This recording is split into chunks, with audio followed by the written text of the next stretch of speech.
Here in Seattle, it's cloudy but comfortable for day baseball as the Philadelphia Phillies and the Mariners wrap up a 2-game series here at Safeco Field as we welcome you to Mariner Baseball. Dave Sims, Mike Blowers, Root Sports crew on hand. Felix Hernandez just taking the mound right now. His second start since coming off the disabled list, coming off an outstanding performance against Houston. In his last outing, 6 innings of 8 hit, 3-run ball, 1 walk and 6 strikeouts. He gave up 2 home runs and did have plenty of run support against the best team in baseball. Now he goes against a team with the worst record in baseball. Let's see how he'll fare.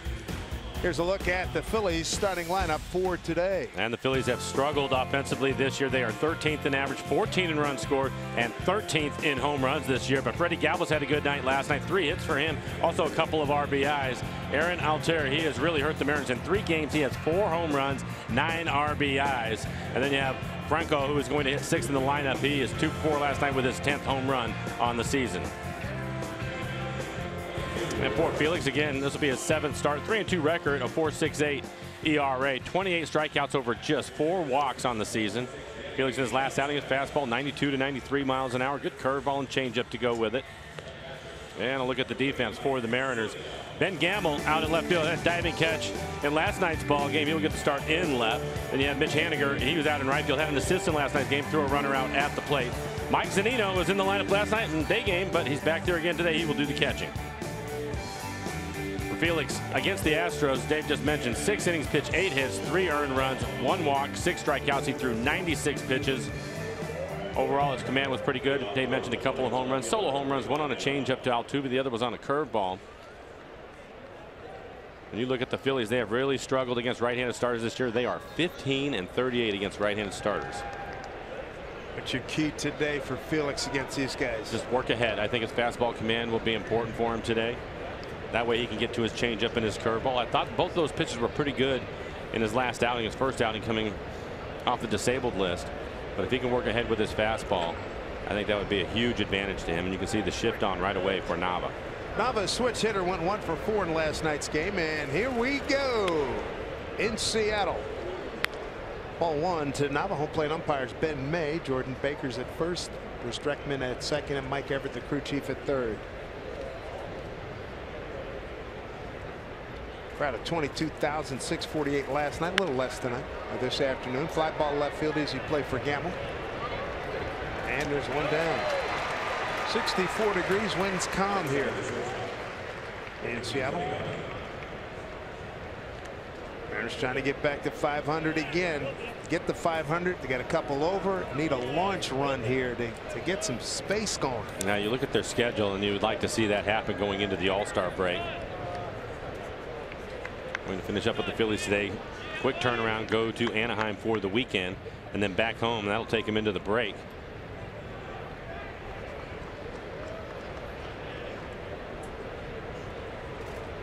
Here is Freddy Galvis. Big night last night, 3 for 5, knocked in 2. For Felix, his average fastball this year has been 91. It was a little bit better in his last start. He was 92, 93 with his fastball. That surprised you? The uptick in initially at the start of the game, it did a little bit, but then I thought about it and I knew he was excited to be back in the rotation. Yet the King's Court, those guys were going. I think that he was pretty excited to be back on the mound, so really shouldn't be too surprised that he picked up a couple miles an hour. Nice play by Segura. Sure was. As Robbie peeled off, Segura had a better angle. Momentum going towards the bag. Nice play. Now we'll take a look at our slow-mo replay, and Segura ranging to his left, gets rid of it quickly. An easy play for him. Well, he made a couple of plays recently in the last few days where he had to plant that back foot and air it out, and he can throw. He can. Again, still dealing with the ankle. I think he'll really look forward to the All-Star break. We'll give that a chance to really heal up, so he's 100% coming back from the break. Based on what the Mariners have seen from Aaron Altherr, if you had any recommendations to the Phillies, he's a keeper. He's a keeper. He's a good-looking player. Again, against the Mariners in 3 games, he has 4 home runs and 9 RBIs. Had a home run in last night's ball game. That was off of Diaz. Hit his slider out into the bullpen.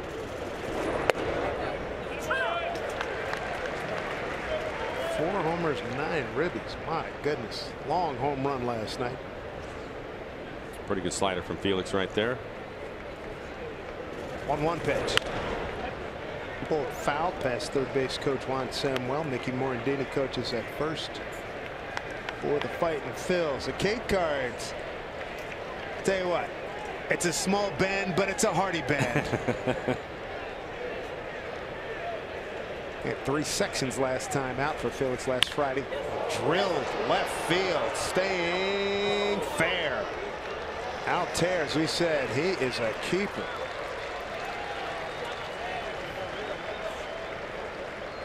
That's a 16th double.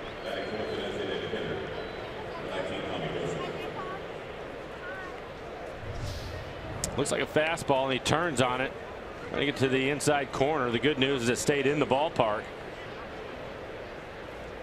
So with a couple of outs, he'll end up at second base. Bring up Tommy Joseph, who's DHing today.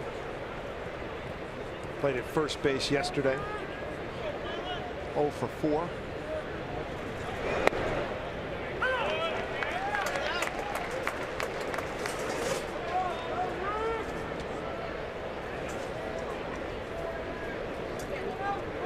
Tommy coming up, as we mentioned last night, coming up the Giant system. Catcher Buster Posey in front of him, and now he's in Philadelphia.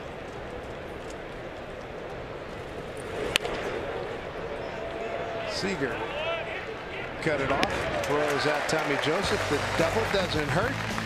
Nothing across for the Phillies. Mariners coming up bat. Felix needed just 11 pitches to get through the first inning. Back with more right after this.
Ladies and gentlemen, the man responsible for the 2 runs for the Mariners last night. He wears number 2. He hit a 2-run homer. Gene Segura. Here's a look at the rest of the starting lineup for the Mariners. And you can see for Segura, 330 batting average, his 5th home run in last night's ball game. Danny Valencia has been a hot hitter for the Mariners, average up to 277, had 2 hits last night's game, 2 for 4. And Mike Zunino trying to finish the month strong, 30 RBIs for Zunino in the month of June. That leads the American League. Mark Leiter Jr., 13 games this year, 1-0 record, of 3.60 ERA, 25 innings pitched. He has 17 strikeouts, 15 walks. Really pitched well in his last 2 outings. 12 innings, has not given up an earned run in his last 2 starts. Second start of the season for Mr. Leiter. First pitch to Segura. Outside for ball 1. Leiter 6 foot 195, 26 years old, 22nd round pick of the Phillies in 2013. Out of the New Jersey Institute of Technology in Toms River, New Jersey. Same area that produced his dad, Mark Leiter Sr., his uncle Al. Todd Frazier, third baseman for the White Sox. Fastball right around 91 miles an hour, has a split and a change to go with it. Coming on, the center fielder Herrera in that old triangle, base hit. Segura will take the big turn. He's aboard. Good start here for the Mariners.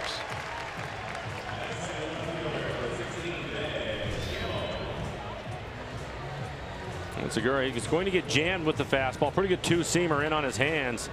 Herrera, the center fielder, playing deep, not able to get there. Galvis, the shortstop, ends up picking it up.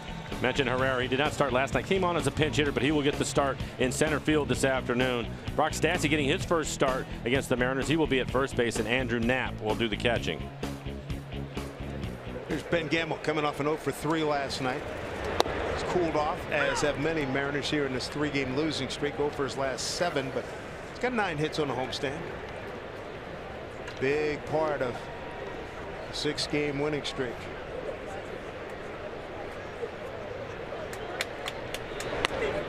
For the Mariners, they are 4th in average, 5th in runs scored in the American League, 4th in on-base percentage. Again, last night 0 for 6 with runners in scoring position, so hopefully that will change today. Overall, they've done a pretty good job in that category, hitting .265 as a team.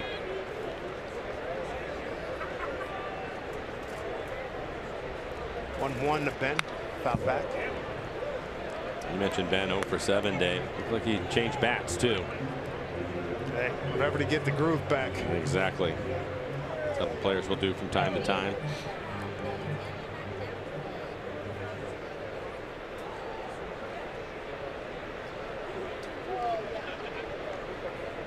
All the 2 strikes.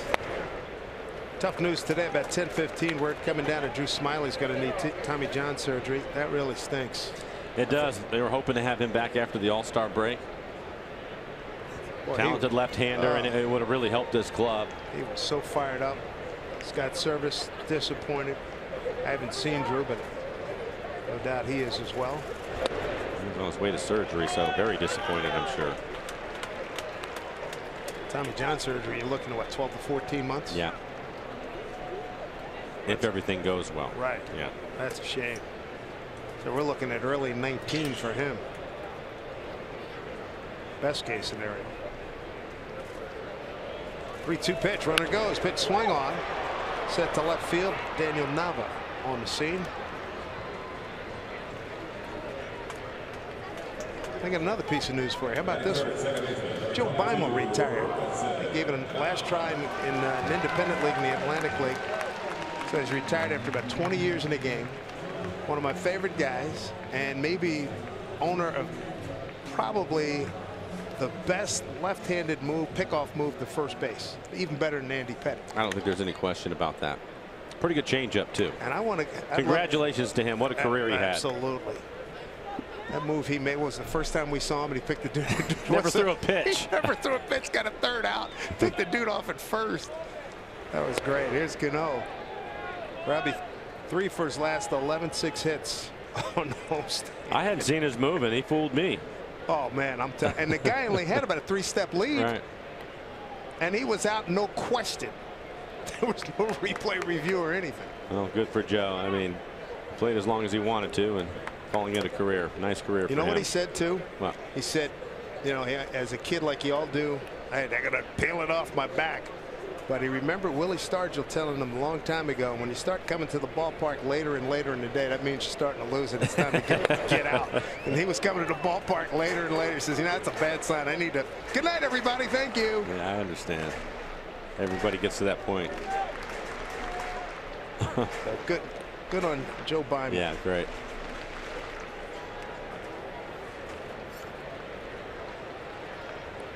I'd like to see Robbie get hot going into the break. Here. Comes into the game hitting .278, 13 home runs, 51 RBIs. That's 5th in the American League.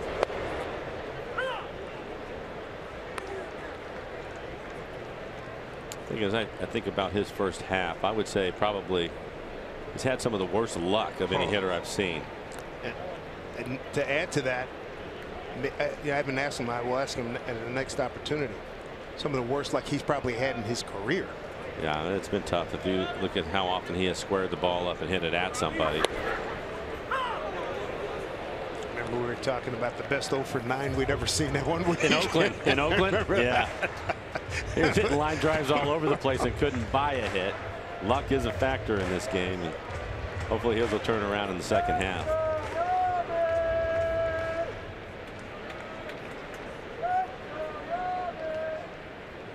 I mean, had a great May, 338. At 338 in May, got out to a .252 start, 4 homers, 18 runs batted in. May, 6 homers and 16 ribbies, .338 this month, 3 homers, 17 runs batted in, and hitting .263 coming into today. And I would say that he has swung the bat better than .263. No doubt. He was 1 for 4 in last night's game.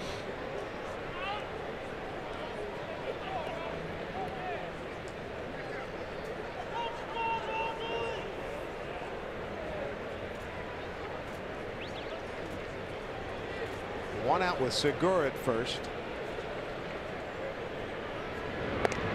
Coming up that high ankle sprain, is not as inclined to run as he might have been, say, a month or 2 ago. Leiter throws over nonetheless. Infield at double play depth for the Phillies. I think the trainers and Jane did a pretty good job to get him back as quickly as they were able to. You're looking at him move around shortstop. We already saw him make a play to his left. Flip shot left field, Nava. Yeah, just what we were talking about.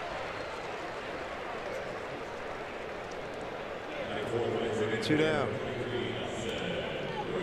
Man, this is a pretty good pitch, and it's off the outside corner. Take a look at a little running fastball. He still gets the barrel to it. It's a line drive, but unfortunately the left fielder is playing perfectly. It's right to him. But I think with Segura, seeing him run, I think he's fine running straight. He basically has to slow down a little bit to round the bases. That's where the ankle bothers him. Here is Mr. Cruz. What a Gene jump. takes off. What a jump. In standing, and he's going to ease his way on over to third. Leiter never paid attention to him, and Gene was paying attention and said, you know, here's an opportunity. I'm gone.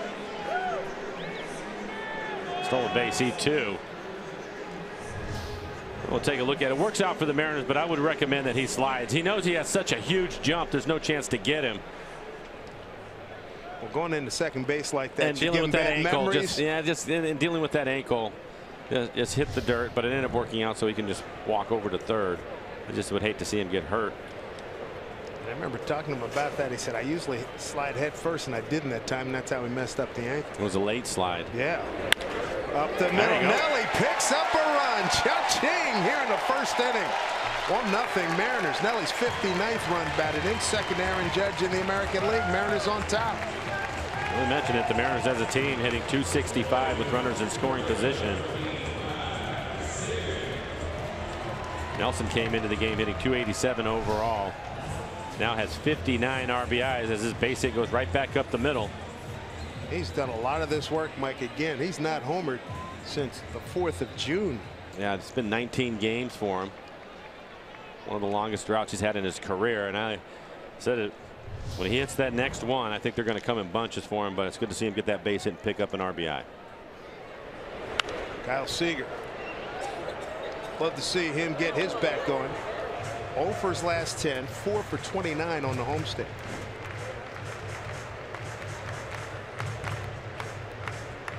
He did homer 5 days ago, and that was the first time since back in the first week of the month.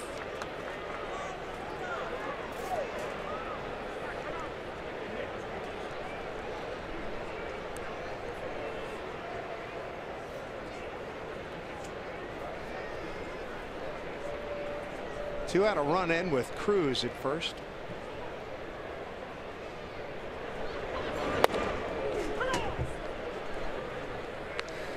Kyle in an 0-2 hole here.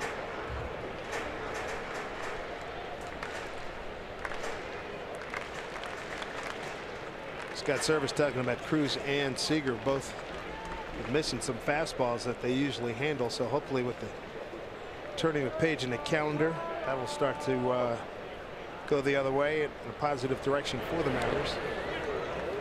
1-2 strikes. Yeah, I don't care who you are or the caliber of player you are. If you get fastballs in the middle of the plate, you have to move them forward, and it doesn't always work out that way for you because maybe mechanically you're a little bit off. Maybe your timing isn't there, thought process isn't there. But if you miss those pitches, typically guys at this level will put you away. So you're right. Hopefully that'll turn around for him. Foul. 1-2. Poor Leiter. He throws everything.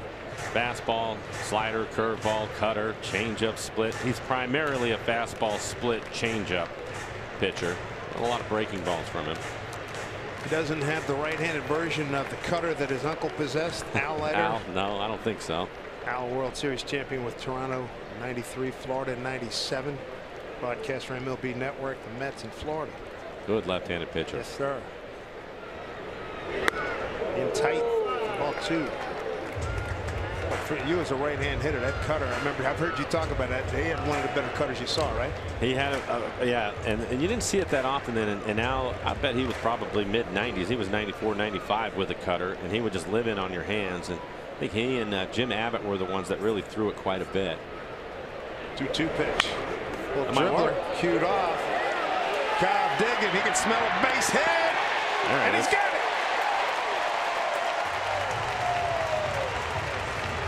Little chalk on that stick next time. Pretty good play by Franco to make it close. Just a swinging bunt from Kyle. They had the shift on. And Franco, the third baseman, was playing back. You can see the barehanded play. Pretty good throw, and Kyle beats it by about a half a step. That'll be an infield hit for him. Leiter now 23 pitches here in the first, 14 strikes. Brings up Mitch Haniger. As Kyle gets a base hit, breaks his 0 for 10. See if Mitch can break his 0 for 7. That'll happen when you lose 3 consecutive ball games, scoring just 2 runs in each of those 3 games. Yep. A lot of offers. Yep. Club is averaging just under 8 runs per game in that 6-game winning streak.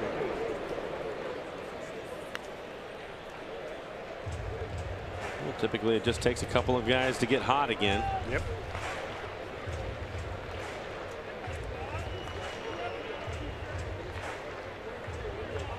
Mariners off tomorrow, travel late in the day, head down to Anaheim, 3 games, then come right back, 3 with Kansas City, 4 with Oakland, then the All-Star break.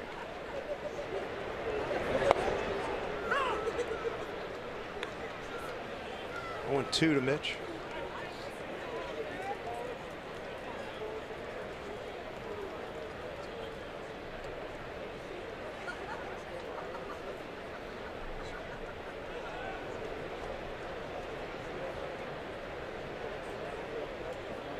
Long look by Leiter. 2 men on, 2 out.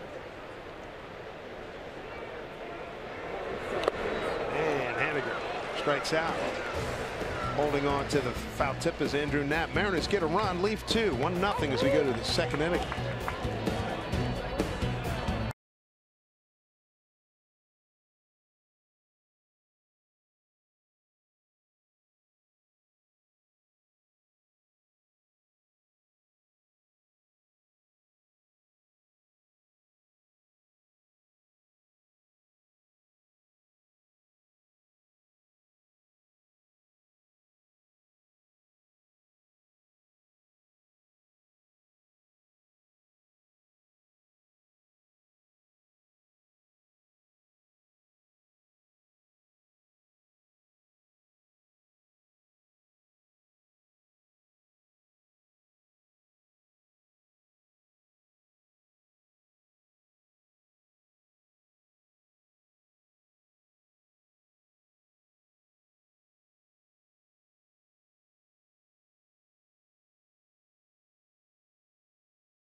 On Root Sports is brought to you by Safeco Insurance. Find a local agent at safeco.com. Do more.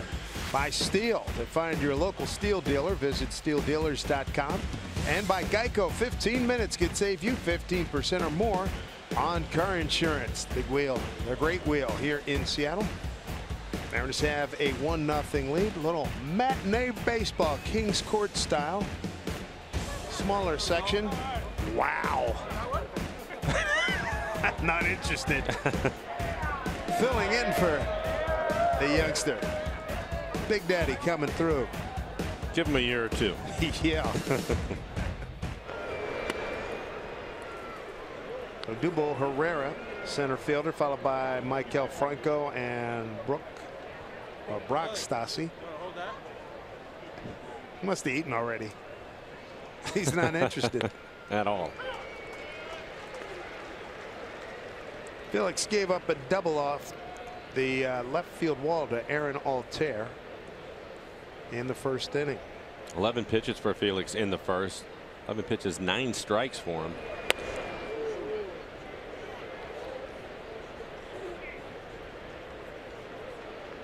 Because he's not throwing the 95, 96 that he used to throw, obviously 11, 12 years ago. Is he working his way into crafty right-hand hood, if you will? You always say that about lefties. I think that's a difficult one with him, because if you look at his 2 off-speed pitches, he has the power changeup. His changeup is going to be 87, 88. So, and everybody knows about it. So he's not really tricking anybody with that pitch.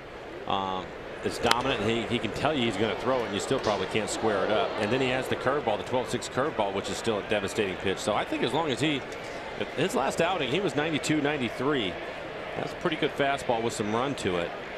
And those 2 off-speed pitches, I think that if you talk to Scott and Mel, they've talked about it with Felix and him changing a few things. They'd like to see him pitch up in the zone a little bit more. If you think about Felix in his career, he basically has been down with everything. It's fastball running down with some sink to it.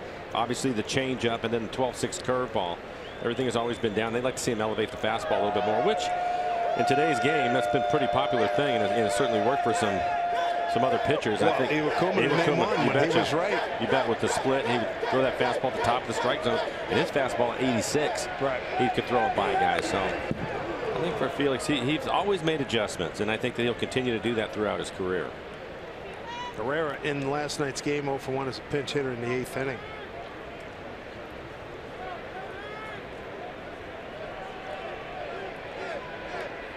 Felix used to put a little curve in his brim. Now he's wearing it straight across with his baseball cap. Wide open stance here by Herrera. 3-2.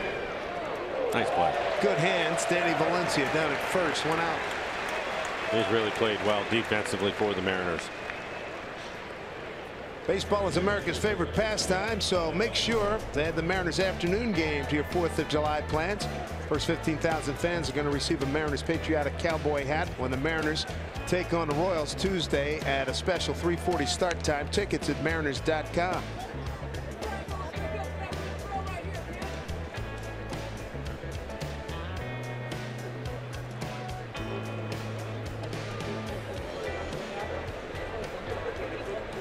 Michael Franco.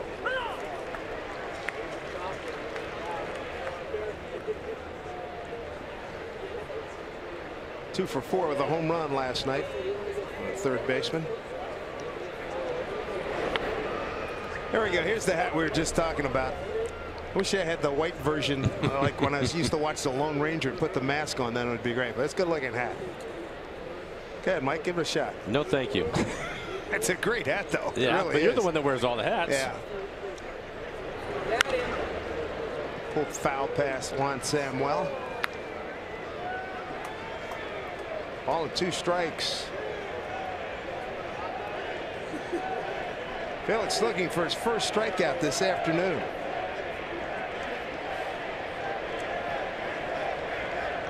.28 strikeouts, 4 walks so far this season for Felix.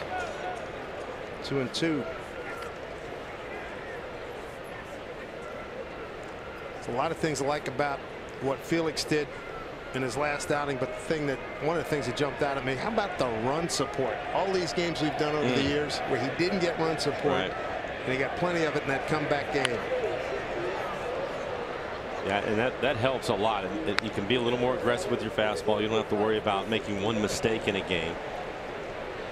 We've seen so many games over the years where sixth, seventh innings, and his margin of error is about, I don't know, about big as the eye of a needle. It's probably one of the reasons why he really wanted to get back earlier, and probably because of the way this team has been swinging it. He sees it every day watching these guys score runs. For a starter, have to be pretty excited about that. It's going to hang up for Dyson. 2 away. Look at that pretty good breaking ball right there. The curveball down. Next stop will be Anaheim, California. Go to the Big A. CenturyLink brings you what's next. Sam Gaviglio looking for his 4th win. Goes against Parker Bridwell. Then Ariel Miranda against Ricky Nolasco. Then James Paxton against Jesse Chavez. We've seen lots of Nolasco and Chavez over the years. Our first time looking at Bridwell.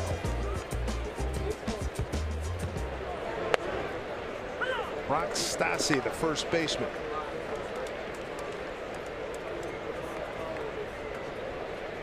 Young man out of Sacramento, California. Went to Nevada, Reno. First year with the Phillies. And Felix quickly ahead. 27 pitches, 20 strikes for Felix. Seen his changeup. Pretty good curveball today.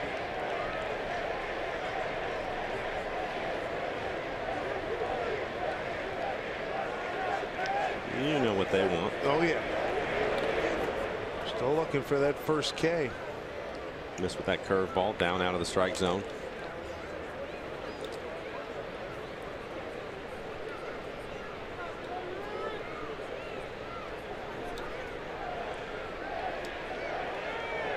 They have the shift on in the infield, tilted to the right against Stassi. Foul back.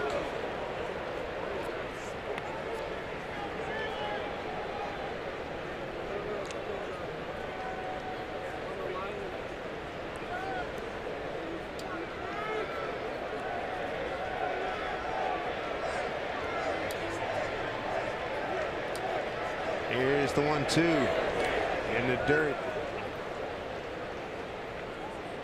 Change up at 87 miles an hour. Phillies came here from Arizona. They went 1-3 there. They win last night. From here they go to New York for 3 and then go home for Pittsburgh, San Diego. Here's a 2-2 pitch. Swing and a miss. There it is. First strikeout of the afternoon. Zunino completes it to Valencia. And Felix on the board with his first K. He's got a 1-0 lead. When we come back, Danny Valencia will lead things off for the Mariners.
And Cruz in the first inning. Time now for a Geico This Date in MLB history. Take you back to 07.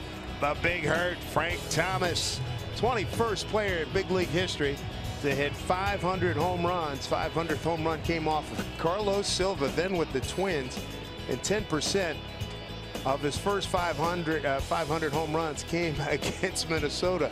Here's one for you, Mike. Who was the Little Hurt? Remember him?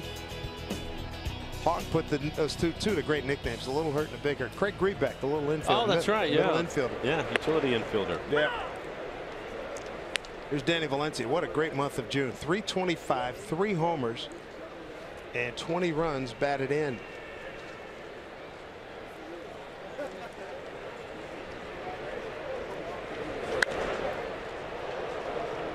How hot has Danny been his last 3 games? 8 for his last 11. A couple of hits last night, including a double.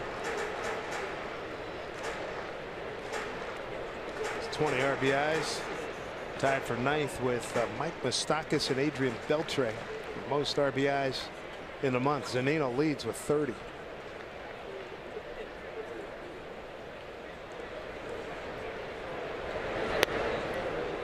Well, you can really see him try to pull that window shade down, coming down over the top of that breaking ball. A big curveball. And he doesn't throw his curveball often. He'll maybe throw 3 or 4 throughout the game.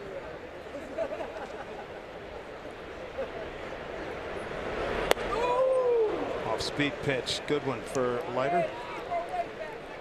Second strikeout. In fact, they're back to back. One away here in the second. Yeah, he's going to come right back with the curveball again. A 12-6 curveball, probably middle away. Takes a lot off of this curveball. Average speed on it 73 miles an hour. It's the lowest. We've seen somebody who at Kuma hit 66, 67. We've seen a couple of guys down there. I think that probably is the bottom. After that, you start to talk about knuckleballs. You know. And we'll see R.A. Dickey in August. Gerard Dyson, he has brought a wonderful component to this ball club. Actually, more than one, but the one that jumps out at you immediately is speed. Folks, I can remember first couple of years, Mike and I were working together, and we saw this guy in Kansas City, he and Lorenzo Cain. And I remember Mike said, we don't have anybody like that. I'll take either one. And fortunately, Dyson is finally here. What a job he has done covering center field. Think about all the young outfielders that the Mariners have. It's nice to have a veteran guy that has been around and basically done everything. And you know what, he a lot of experience really, in the postseason. Yes, and he relishes the role of being the old head and teaching you know, his experiences and wisdom to Haniger and Heredia and Gamble. Well, it's been good to see him swing it over the last few weeks. He's been a hot hitter for the Mariners, and anytime you can have him on the bases, it's going to cause problems for the opposing pitcher and the defense. He's done rather well on the base paths, 18 out of 21.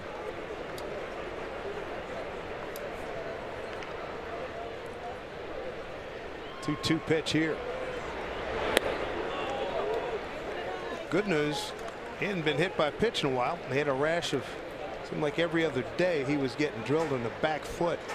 Yeah, people throwing cutters and sliders, the right-handers. Nine times he's been hit, most on the ball club. 3-2 pitch put in play, and Leiter there to make the play on a toss from first baseman Brock Stassi.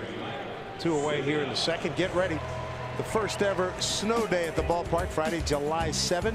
Mariners Snow Globe Night presented by Emirates Airlines. First 20,000 fans are going to get a snow globe of either the Kingdome or Safeco Field. Which one you'll receive? Guess what? It's a surprise. So visit Mariners.com for tickets. Mike Zunino for the month of June. It's been a beauty. 319, 9 homers, 30 runs batted in. He's got today and he's got Friday to tie or beat your record, Mike, of 33 ribbies in a month, the club record. On the pregame on the radio today, he was my pick, and I said he was going to get 3 RBIs today in his 11th home run. So let's make that happen. Be a part of the club. We're going back to the Tui Asasopo days, that call in Toronto. That was a great call. Enrico was flipping out. Hall of Famer Dave Niehaus called. I can't believe it, Mike. Well, Ricky's the one that basically made it happen because he just would not let it go, and I just kept going on and on about it because of Rick. We had a good time with it. It was a lot of fun. That's let's see, 10. That was 08 or 09 season. Yeah. And Matsui Asasopo, he hit it pretty much where you predicted he was going to hit it, but middle deck up in Toronto. The pull shot. I think that was his first major league home run too. I think you might be right. Yeah.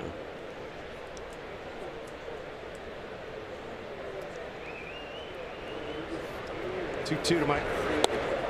Full count. Really been a good month for him. 30 RBIs, 9 home runs for him. Segura waiting on deck. He had a base hit, stolen bases first time out. He scored the 1 run. Segura has.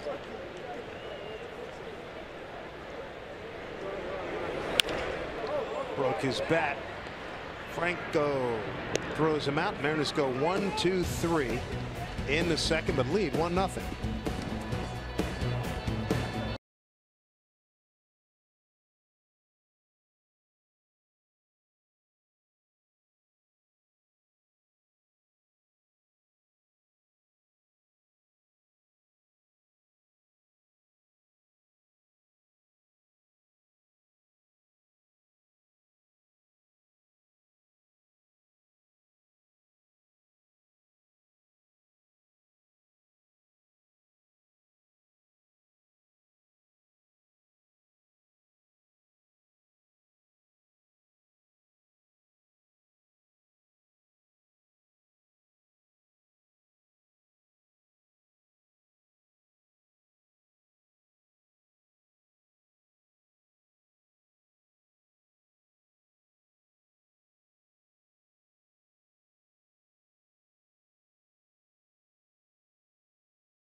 Is making his second start since coming off the shelf here and looking good through the first 2 innings. Got his first strikeout of the day, ending the second inning. And his fans, he'll love that. The cutout of the state of Washington. A lot of young Felix fans here at the ballpark on this matinee. Good to have you with us here. Dave Sims, Mike Flowers, Root Sports crew. There's a look at the Kings Court. School is over for the summer. Yay.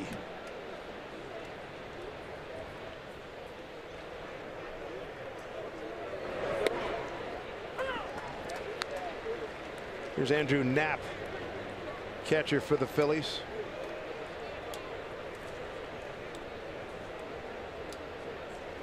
Knapp, Kelly, and Nava 8-9-1. And another good curveball from Felix.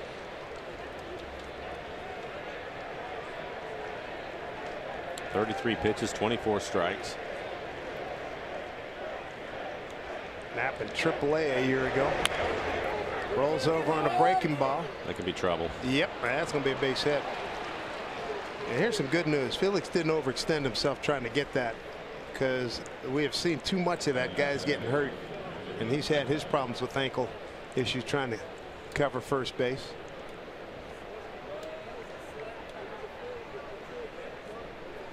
And then for Felix, he typically will fall off to the first base side, which he does right here, but just not able to get to it. And once he realized he wasn't going to make the catch, just shut it down.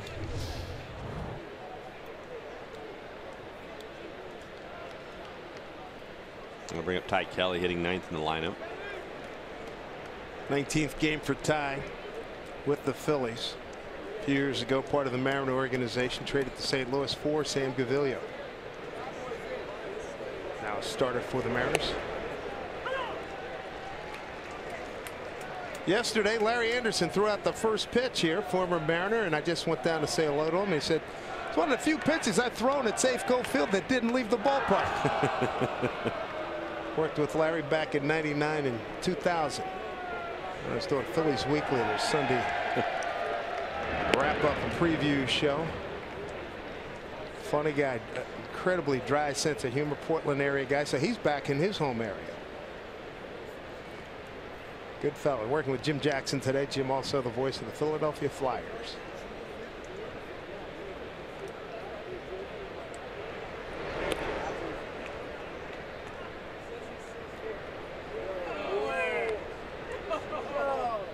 One to Kelly.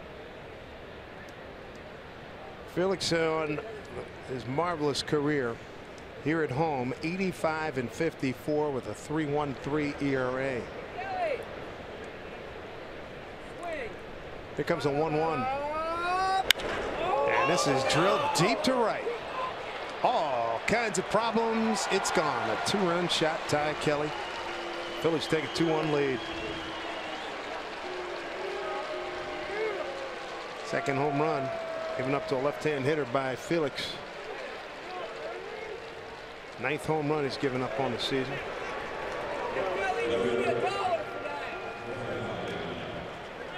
Got it on a 1-1 pitch. And for Felix, it's just poor location. 89 miles an hour. Wanted it on the outside corner. You can see on the tracer it was right down the middle.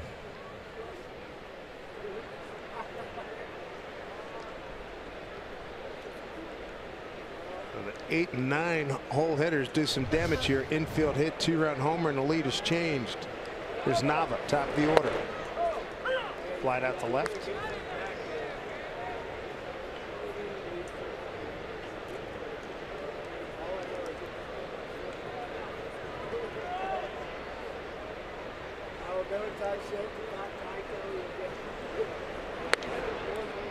Shift is on for Nava with Robbie Cano out in short right field.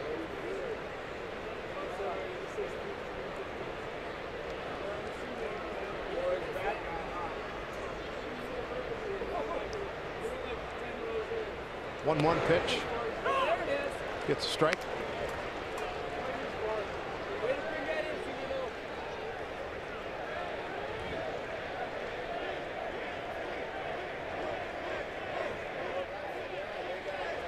Kings Court on its feet.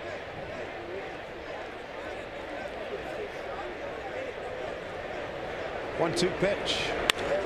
Line drive. Can Gamble cut it off? He will as it sliced back to him. Daniel Nava with a base hit. 3 consecutive hits here by the Phillies in the 3rd. And another pitch in the middle of the plate. Looks like Felix has some run to his fastball, but he's having a hard time getting it to the outside corner against the left-handers, at least in this inning. Freddy Galvis, the shortstop. Grounded out to Segura. Rounded up the middle.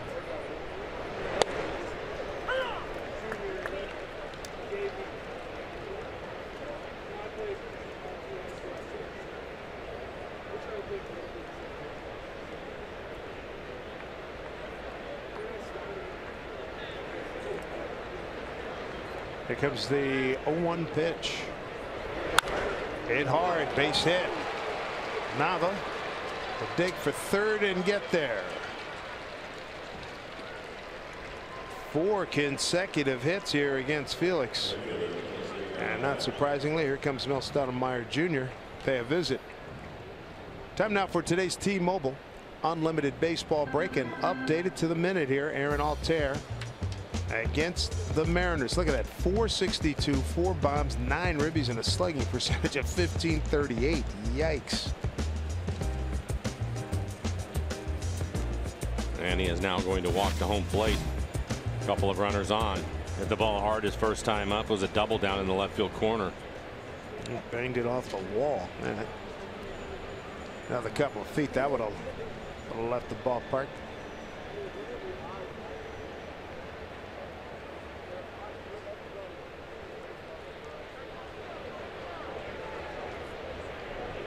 Segura and Cano double play depth up the middle. Seager even with the bag at third. Holding runner at first is Valencia.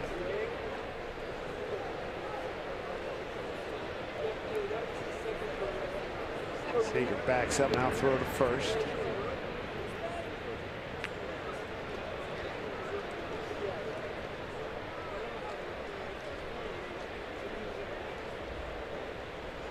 Two runs on 5 hits, 4 consecutive hits here for the Phillies, including a 2-run homer by Ty Kelly. Mariners are run on 3 hits. Cruz, RBI number 59, pulls him to within 1 of Aaron Judge, who leads the American League in runs batted in.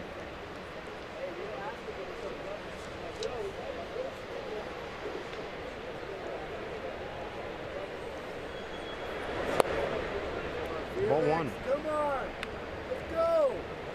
Felix got to pitch his way out of a jam here. Limit this damage.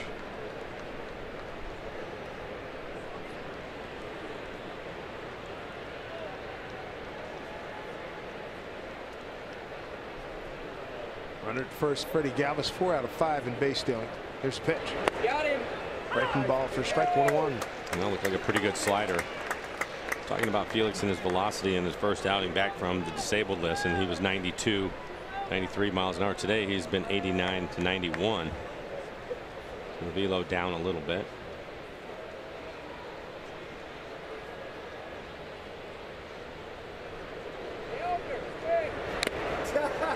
Fouled into Zunino's glove for strike 2. Aaron Altair. That looked like a good changeup down out of the strike zone. 86 miles an hour.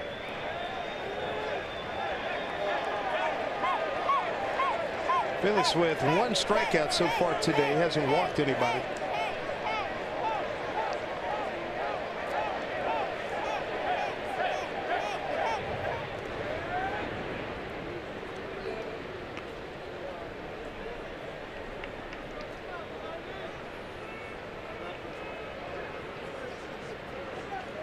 Altair, born in Landstuhl, Germany, 9th round pick back in 09, 287th pick overall. 1-2 pitch. Swing and a miss. Got the strikeout he needed. Second K of the afternoon for the King. And get a double play ball, everything will be a little bit peachy here and only down a run. Right back to his best pitch. It's the changeup down out of the strike zone. You can see it just fall right off the table.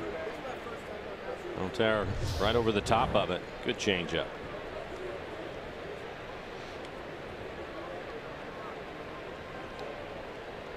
Tommy Joseph, their cleanup man, stands in, grounded out to third. His first plate appearance.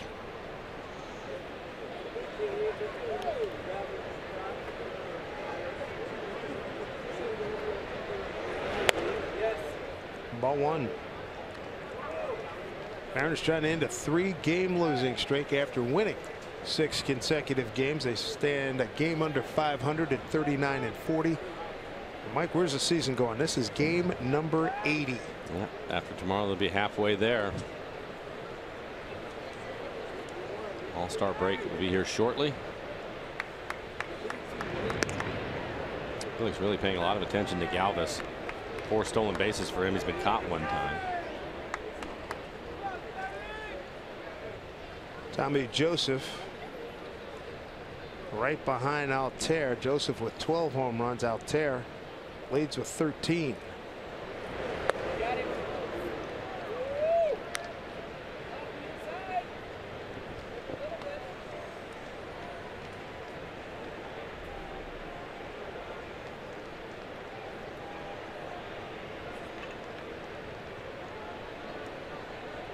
Big pitch here, 2-0.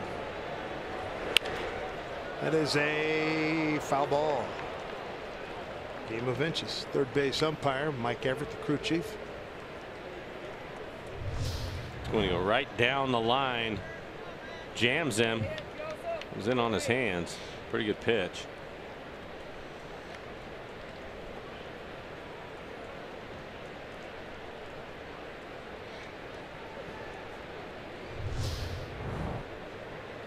Daniel Nava, runner at third. Freddy Galvis at first. 2-1 pitch. So a 3-1 pitch to the Phillies cleanup man. Tommy Joseph. Odubel Herrera is on deck.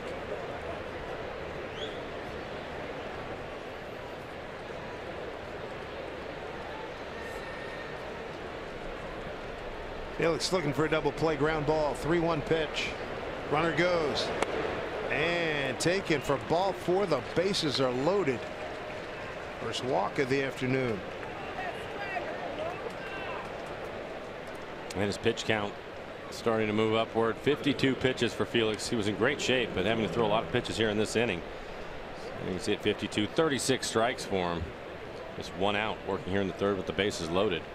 Herrera hit the ball hard his first time up. It was right at Valencia at first.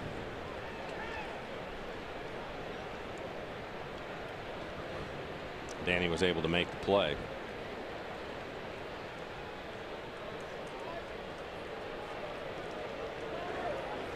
Double play ground ball, still doing good here. Look out. Strike 1. Yeah, a little bit tougher now with Herrera. He runs well. Need to hit the ball here right at Segura, right at Robbie.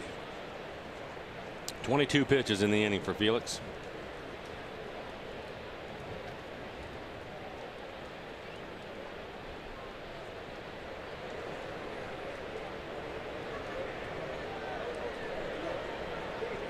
Big pitch here to 0-1. Bases loaded. Man, foul back.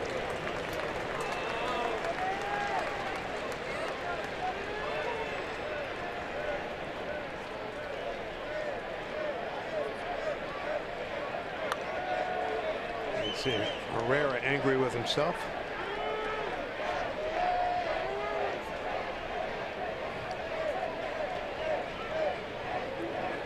I know what kind of battler and what kind of competitor Felix Hernandez is. See if he can come up with something special here. 0-2. Ground ball. Robbie might get 2 for the price of 1 right here. I got a runner hung up between 3rd and home.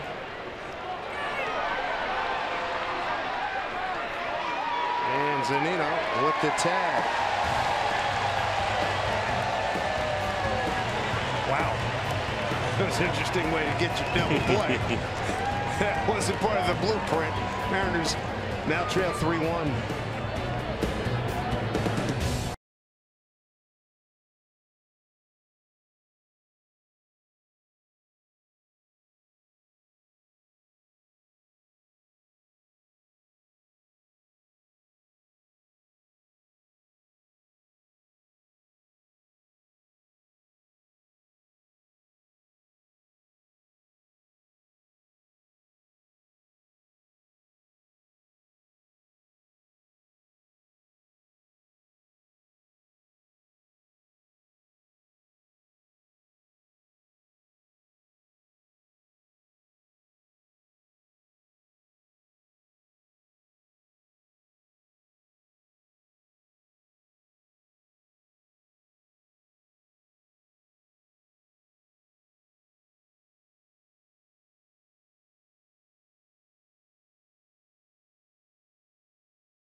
Around your way to home with a Sound Transit Day Pass. Learn more at soundtransit.org.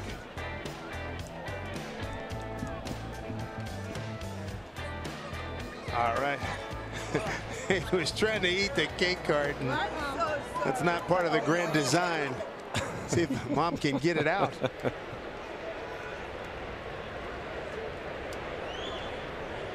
Second time through the lineup for the Mariners. Seager with a base hit. He scored the 1 run for the Mariners. He stole a base in the first. On that same play, throwing error by the catcher. You got the third and scored on the RBI single by Cruz. 1-1 here. Breaks off a curveball, 1-2. Top of the order, Segura, Gamble, and Cano here in the third.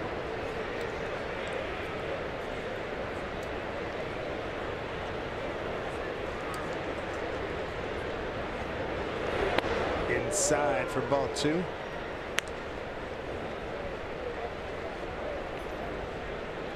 Mark Leiter Jr., his second start of the season, his 14th game.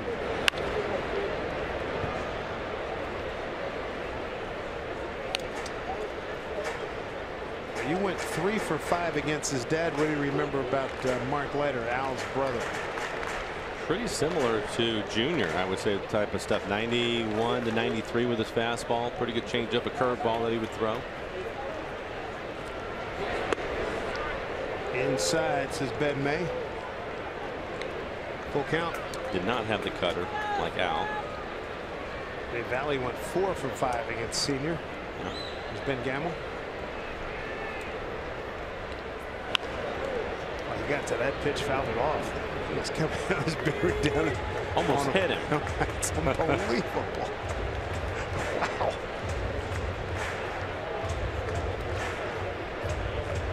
Good way to protect, man. Hey, don't take it out of the hands of the umpire making a mistake and ringing you up. 3-2. Foul tip into the glove of Knapp. That's a third strikeout for Mark Leiter Jr. One away here in the third. This copyrighted telecast is presented by authority of the Seattle Mariners and may not be reproduced or retransmitted in any form. And the accounts and descriptions of this game may not be disseminated without the express written consent of the Seattle Mariners. There's Ben Gamble, flied out to left field, first time up. Leiter so far with 3 strikeouts and no walks.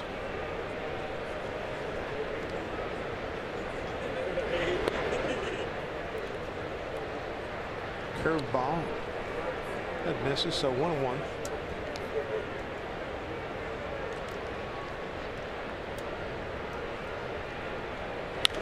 Gamble pulls. That's a fair ball.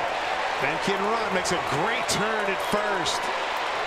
Great turn. That kid can run the bases. We talked about that before, watching him score from first on base hits. Got good speed and cuts the bases beautiful. One of the things that we really enjoyed watching the younger players, and fundamentally they do so many things well. And Ben, as Dave mentioned, running the bases is a real plus for him, and it's not just his speed. It's the way that he makes the rounds and has a pretty good idea when to try to go to the next base. But you can see just right in stride, never breaks stride at all. An easy double. 15th double for Ben. Breaks an 0 for 8. Now Robbie Cano up there. He's the tying run at the plate. Lined out to left in his first at bat.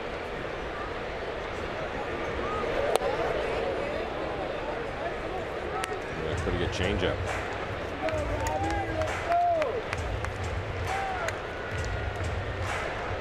Just the second time Cano is seeing Mark Leiter Jr. How much information do you learn from at bat to bat seeing a guy? This is the first day you're ever seeing this guy. Well, I think, especially in today's game, I think that you have a real advantage because, one, the scouting reports are pretty good. Another one hit on the button by Cano and right at somebody. And he's lined out twice now. And then you have all the video. But the actual, but actually getting up there. It takes, there's a couple things that you're looking for as a hitter when you have to face somebody. And your first at bat, you want to be able to pick up the release point as quickly as possible. That's something that you're not going to get from a scouting report or watching the video. You have to actually stand in there. And then the other thing is where his fastball, you can see that he has a sinker on video, but how late is it? How often does he use it? What's he going to do with runners in scoring position? And what does the breaking ball look like when he wants to go to that? Those are things you learn hopefully in your first bet. I used to like going, if I could see 3 to 5 pitches and at least see the breaking ball one time, I felt like it was an advantage my next 2 or 3 times up. How much are you picking up when you're on the bench watching him operate, especially like you had some great years batting 6th and 7th? A lot. You can pick up a lot. And the thing about it too is the guys that are at the front of it, Segura and Gamble, Robbie, when they come back into the dugout, I'm sure guys are asking them questions, trying to get more information. Nelson with a base hit his first time up. Drove in the Mariners' only run, is 59th run batted in. Only Aaron Judge with 60 has more. He's with the Yankees. 2 outs, runner at second. Outside. 1-1. Ellie sitting on 298 career home runs, 101 as a Mariner. You talk about all those things, Dave, and it's something I learned in my career, to pay attention, especially early in the ball game, because you never know what you're going to pick up. I have a son that plays, and I tell him all the time, pay attention to what's going on, because it might be where he sets his glove, how his hands going into his glove. Maybe he'll tip where he's going to throw a curveball. That's a huge advantage as a hitter, and why not take it? Always great tells. You can pick up Always. some tells. Yes, and you have, but to do that, you have to pay attention to what's going on.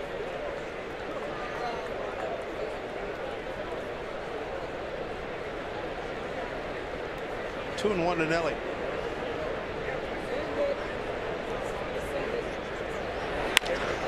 Bouncing ball right to the shortstop.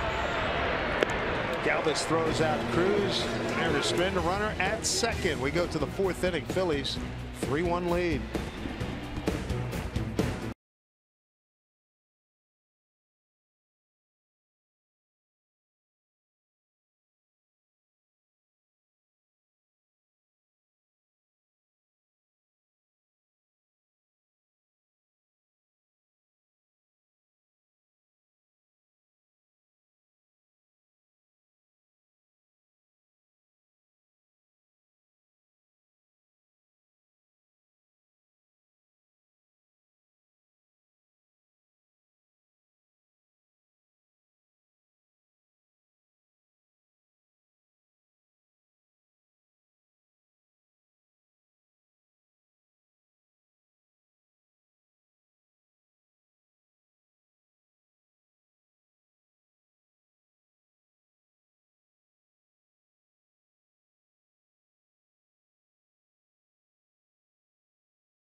Sports is brought to you by Honda.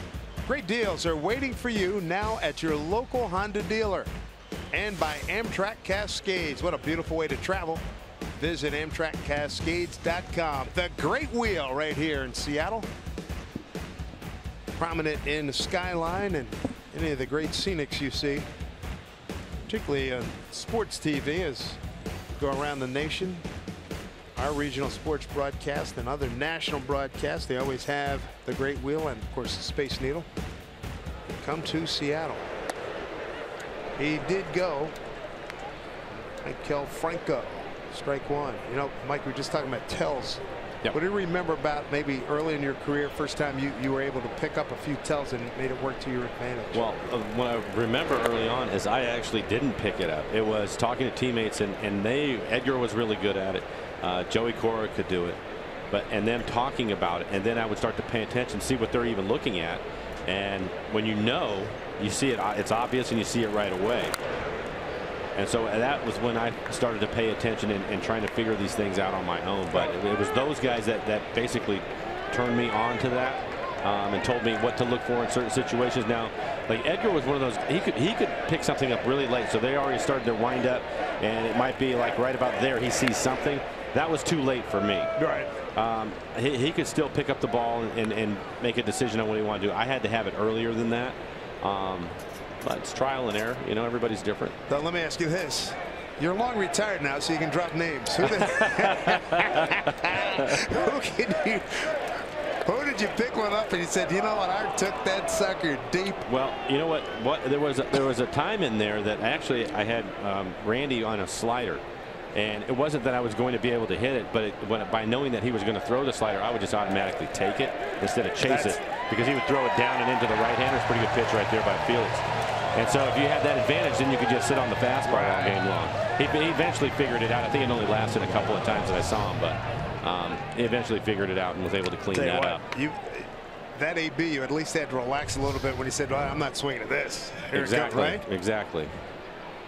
And sometimes pitchers too, they can tell that something is up when they make a really good pitch and you don't even flinch at it. Okay. They're like, okay, something's going on here. And then they'll go back and start looking at the video to see what they're doing to tip it off. So it's a back and forth game. And typically in this league, somebody that's tipping their pitches, it will not last very long. Yeah, I remember when I was with the Dodgers, the late Darryl Kyle. It was curveball. He had a great curveball, a tremendous curveball. Right. He went a season where he was tipping it all the time, and he really struggled that year. Guys were lunching on it, huh? Well, guys were just taking it. He would get guys to chase it because he would spike it and throw it in the ground and get you to swing over the top of it, and all of a sudden guys aren't even offering at it. Slicing drive, left center field, long run. Dyson makes the play. No problem. Covers a lot of ground. Boy, that's such a huge advantage. It is. Bill Kruger was talking about how Paul Molitor was one of those guys. He could pick up signs, steal your signs in a heartbeat, and also was a great guy picking up every tell. I remember this one time because every time you start a series, you have meetings right on the other team, the opposing team, and this is the only time it's ever happened. And it made me watch him even more as we were playing the series, but it was against the Blue Jays, and it was Roberto Alomar Jr. And they said he will pick up everything and anything that you do. Be careful. Kidding. Yeah. So it was funny, though, because everybody's watching him watch you. It was great. Andrew Knapp. Terrific player and could pick up anything just to get an advantage. There's nothing wrong with it. It's up to you to take care of your own business, right? Yeah. I mean, it's been part of the game forever. Right. I love talking to old timers. I mean, you hear stories. I wish I could remember a couple of names with the Dodger organization, and they said, man, he'd have you in 5 minutes. Yeah. Or when they're out at second base and you go through a series of signs, and then they would give the signs to the hitter. You have to be careful with that. Some guys are really good at picking them up. Andrew Knapp, infield hit his first time, 2-1 to count. Felix did not like the call. He thought it was a strike. I remember a couple of years ago when Fernando Rodney went through a rough stretch, and I think the team on the last day told some of our guys, says, you know, we had your boy. I think that was Oakland, wasn't it? I think it was. Yeah. Remember, they had him. It just lit him up. Yeah, they were the same thing. They knew the changeup was coming. They're just not going to swing at it. Yeah, and that's a big pitch for Rodney.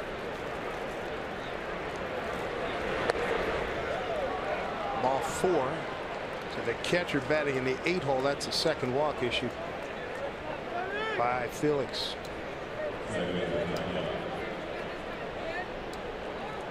And that's a big part of the game. 2 out, runner on. Here's Ty Kelly. All he did, batting in a 9-hole, hitting a .190 entering today's game. He hit a 2-run homer. Back in the 3rd.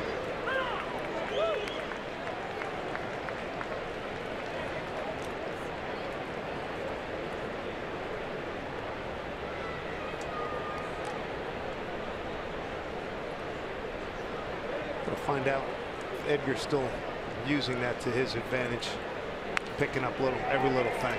Gotta believe he is. He's helping.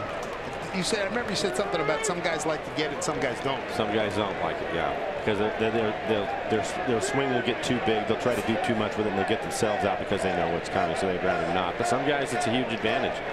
And to answer your question, I can guarantee it. He and Scott Brocious are going over the video trying to find anything they possibly can. Swing and a miss. A good breaking ball. Felix picks up his 4th strikeout, 2nd this inning. Strands of runners. We go to the home 4th. Kyle Seager will lead things off when we come back.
Space Needle here. 3-1 Phillies and finale of this 2-game series. Let's take a look at the Mariners calendar, brought to you by Mattress Firm. Travel day tomorrow late in the afternoon. Head down to Southern California, take on the Angels for 3, and then come right back home. Kansas City, we're going to see a former teammate Jason Vargas on Wednesday, and then the A's come to town, then the All-Star break. So things are moving along quickly. The Mariners on the season are 2-4 against the Angels, 0-3 down there. So looking for the first win at the Big A. Here's Kyle Seager. Seager, Haniger, and Valencia against Mark Leiter Jr. in his second start this season. Seager first time up. A little squibber off the end of the bat towards third.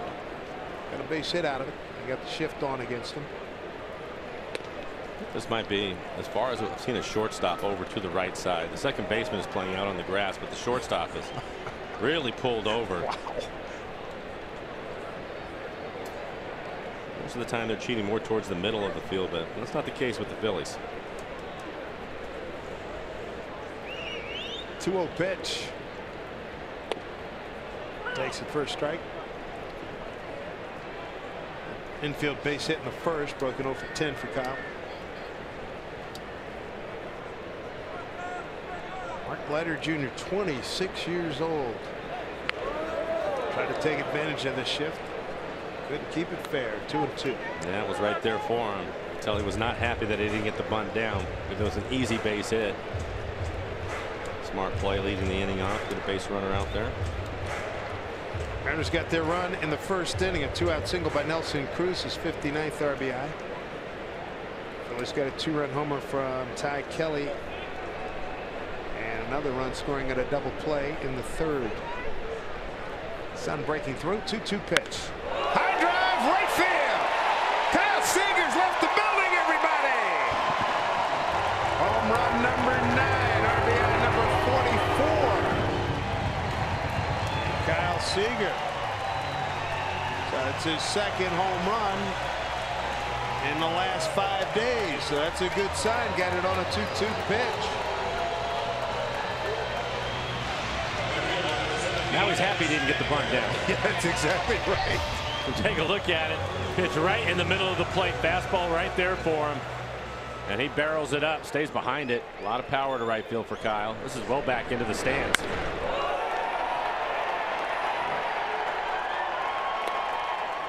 Here's Mitch Haniger, struck out on an 0-2 pitch. His first at bat.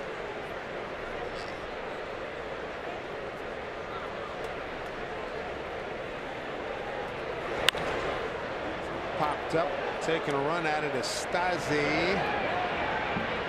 Four rows back.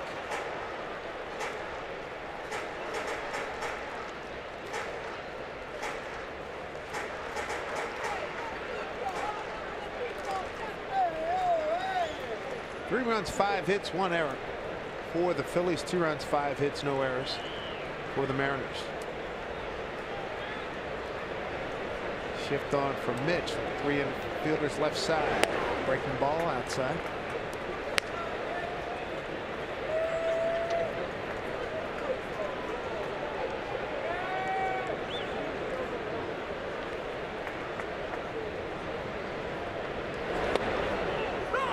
Count evens at 2-2.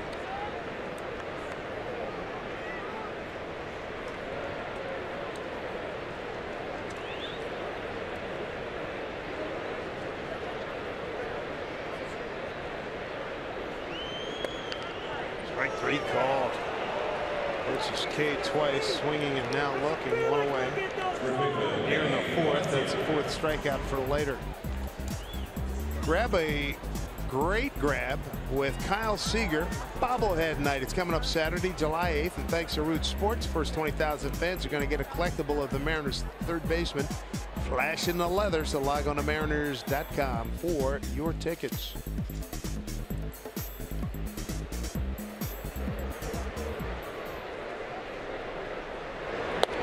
There's Danny Valencia, struck out swinging, leading off the second.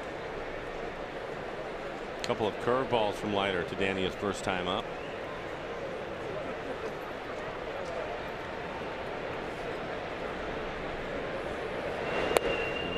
Breaking ball again, missing off the plate. Scoring change on that in the third inning. Herrera now gets an RBI and a 4-3 put out. The play was a double play, not a continuous double play.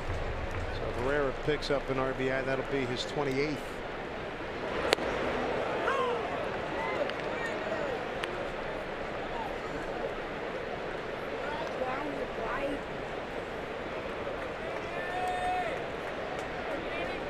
And he's going to do some work here. Mariners down a run thanks to Kyle Seager with the leadoff homer here in the fourth.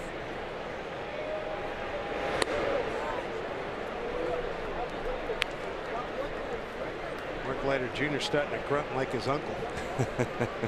Al would definitely do that. Right?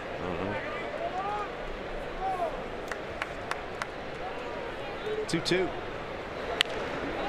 That is a foul ball.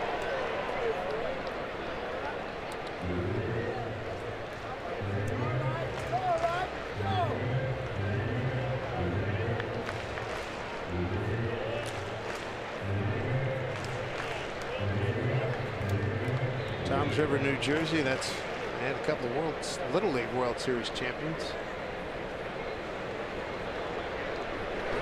That's a drive deep to left. We get a tie ball game. Danny Valencia, upper tank. 8th home run, 40th run batted in. And for Danny, in the month of June, it has been just a fabulous run. His 21st RBI this month, got it on a 2-2 pitch. 4th home run in the month of June. Off-speed pitch, looked like a changeup, 84 miles an hour. And he gets every bit of it, hitting up into the second deck. Talk about him being a hot hitter. That has been the case. Came into the game 8 for his last 11. Boy, that's doing some dealing there. Tied ball game. Here's Dyson, 1 out. He smacks one left field, base hit. I don't anticipate that he will be at first for very long. Second pitch. Good call. CenturyLink brings you what's next. Mariners looking for the first win down in Anaheim. Gaviglio will get things started against Parker Bridwell. Then Miranda against Nolasco, followed by Paxton and Chavez. The pitching coach with the Phillies, Bob McClure. There's Kyle Seager, Danny Valencia, the home run boys here in the fourth.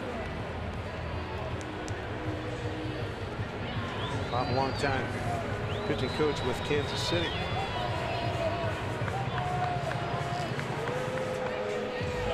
Leiter's been touched up by the long ball here. New ball game. And brings up Mike Zunino. Join the party, Mike. Why not? Got a homer and a single here in the fourth.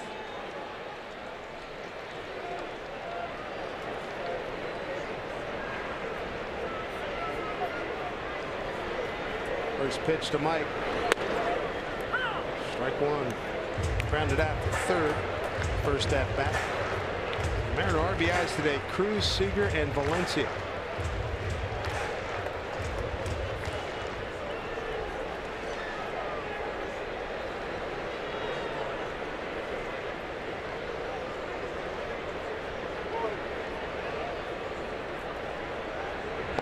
Back with a dive.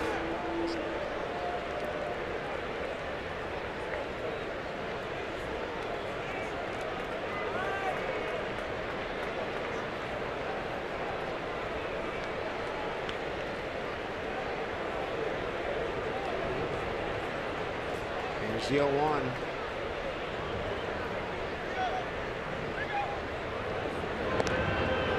Look how Dyson flexing that left, his right elbow, trying to show some movement. Any kind of deception. Who was it last time we were at home? There was a throw over 4 times, and I remember talking to Dyson, said, I know I owned him. Next pitch. Yeah, he was gone. He was gone, and I think Zunino later homered in the at-bat. 0-2 here to Mike.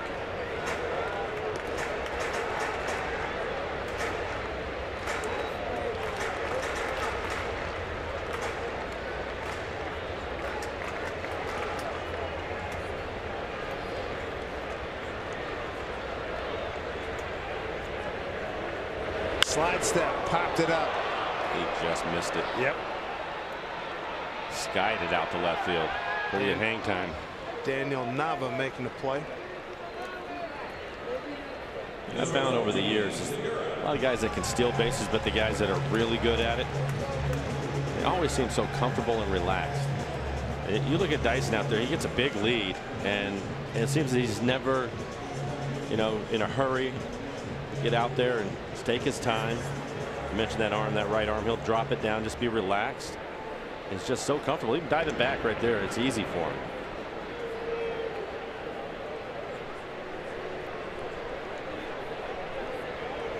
Big finger about 2-3 steps. He's at top-notch speed. Here's Segura. See if that hangs up. That's going to get down. Dyson will hold at second with 2 outs. The second hit today for Gene Segura. Chance for Ben Gamble to drive in a run with a couple of outs. Ben with a double his last time up. This one's off the end of the bat.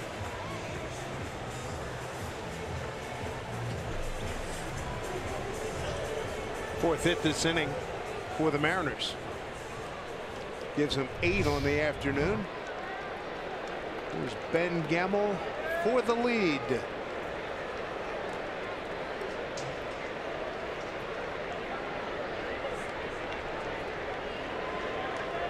Double down the right field line his last time up. Slide out to left first time.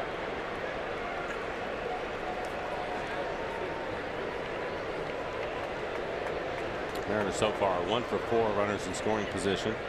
1 base hit. Nelson Cruz all the way back in the first inning. Gamble, the 7th man to the plate here in the 4th inning for the Mariners. Took a 1-0 lead. Nelly's RBI in the first. Phillies put 3 up on the board in the third. 2-run homer by Ty Kelly and an RBI ground up by Herrera. But now home runs by Seager and Valencia have knotted things up here at 3-3.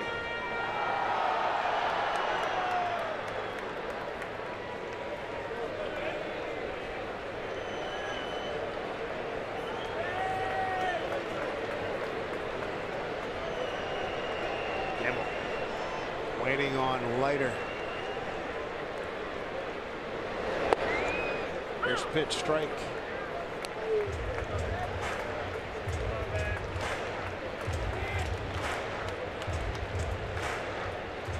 And trying to make this an even bigger inning for the Mariners.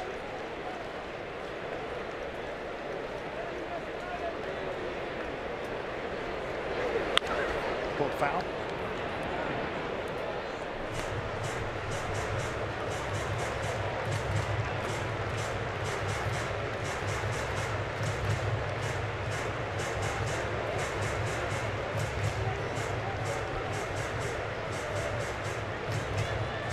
Impressive numbers put up by Gamble, hitting at 343 right now.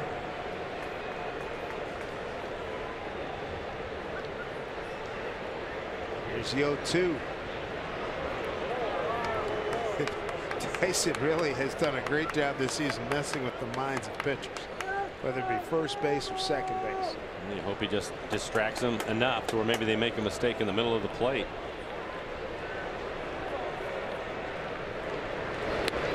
Outside.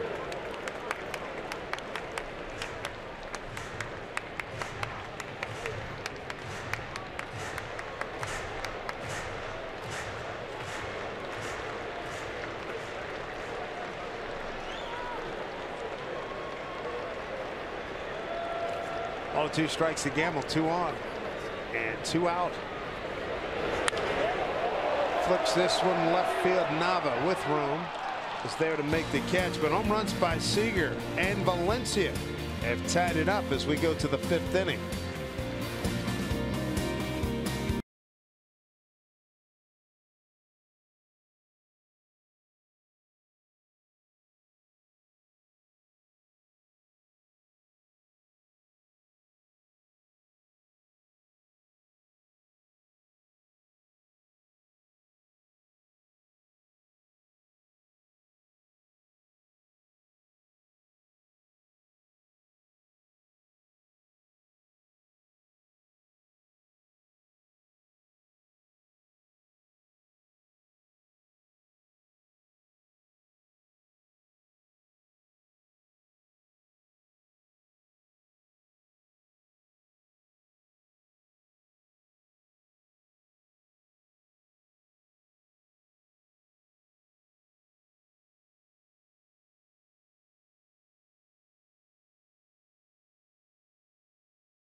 difference of the ball game. How about the leadoff home run by Kyle Seager? He had just pitched or two before, tried to lay down a butt.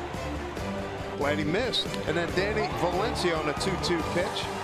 He drove one into the upper deck here at Safeco Field.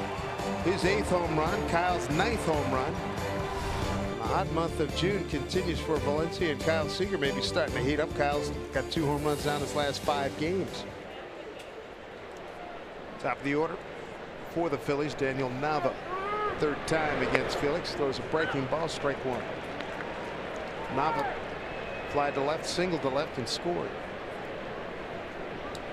Felix today with 4 strikeouts, walked 2. The 2 walks didn't hurt him. They did not score.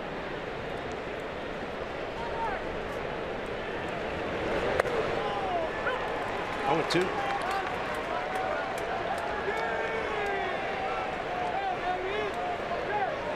'74 pitches for Felix, 51 strikes.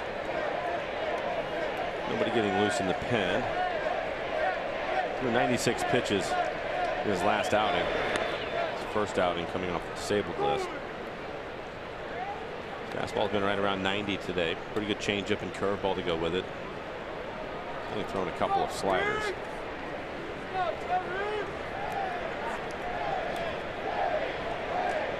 Ball 2 strikes. Kings Court looking for strikeout number 5. 1-2 pitch. Ground ball, Segura stops it, gets out. Yeah, what a great play.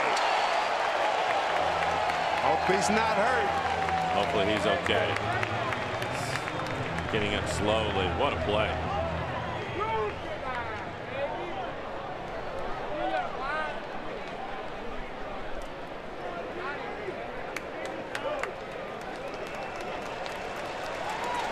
Walk it off. That is just outstanding. Big Fish Casino. Big catch. He never quit on this play. Gene Segura. Outstanding work here. Taking away a bid for base hit for Daniel Nava. Well done. Try to see what he might have done. Appear to be anything with his ankle. Doesn't appear anything major, but I'm sure some pain, some discomfort down there. The last thing we want to see him is face down in the grass. Yeah. One out, Freddy Galvis. 1 for 2.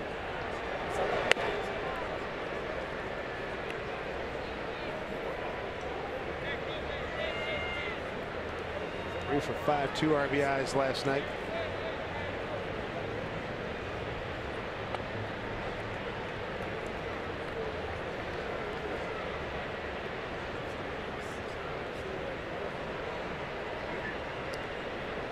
Felix, this is his 7th start of the season. Bounce foul. We got wins against Texas, Miami, and Houston. That was a long time without him. He was pulled from the game April 25th in Detroit, and then he didn't start again until June 23rd. Gamble has it taken care of. 2 down. Line drive off the bat of Galvis, 2 away. Vote today, vote tomorrow. Vote Nelson Cruz and the Mariners for your 2017 All-Stars. The MLB All-Star Game Ballot. Vote at mariners.com/vote and catch all the excitement of the 88th MLB All-Star Game presented by MasterCard on July 11th from Miami.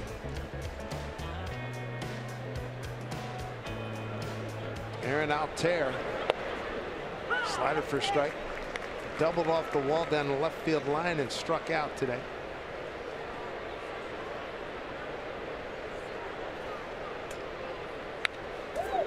Felix ahead 0-2.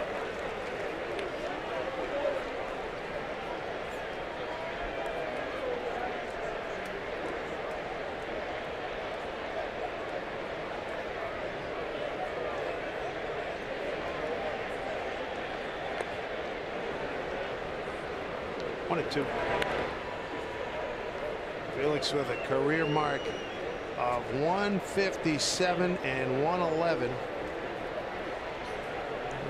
heartbreaking losses and a ton of heartbreaking no decisions in that ledger.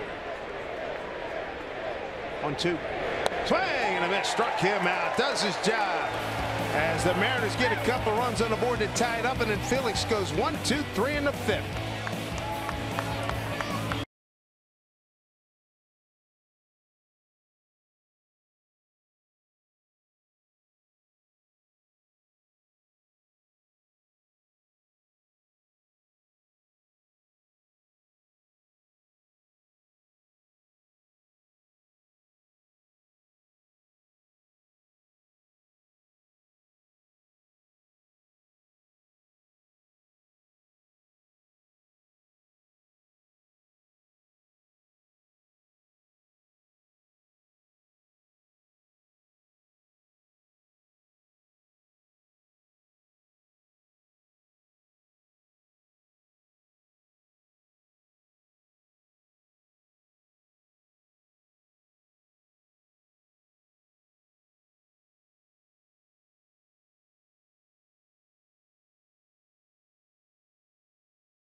I think here at the Ford Sports Desk, it doesn't matter what your excuse is, just get an excuse to get down and watch a Mariners matinee. The hashtag to use is where I root. Go ahead and let us know what you're up to. Wayne has got front row seats and a surprise daddy-daughter date. Congratulations for that. And Mark, this is the way you do it. 9-inning lunch with the crew. The hashtag to use is where I root, presented by Alaska Airlines. Dave. All right, Angie, thank you very much. Here is Mr. Cano to lead off the home 5th.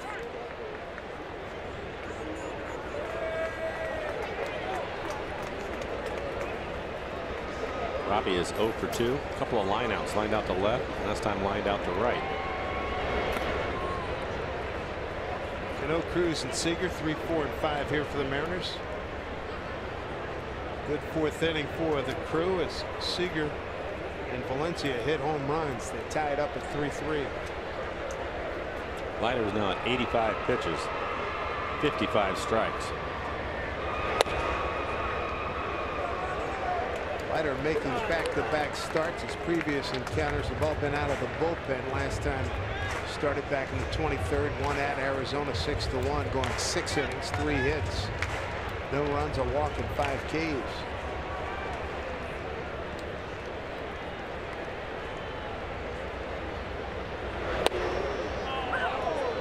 Two and 1 to get here. Robbie said no, disagreeing with Ben May.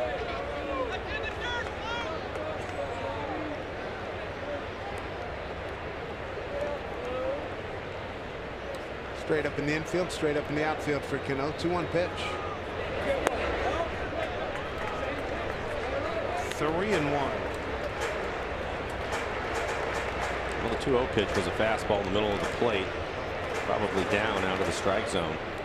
We'll challenge him now 3-1, give him another fastball, see if it's something he wants to hit. Looked like a changeup. Bouncing ball goes foul. And it was 83 miles an hour.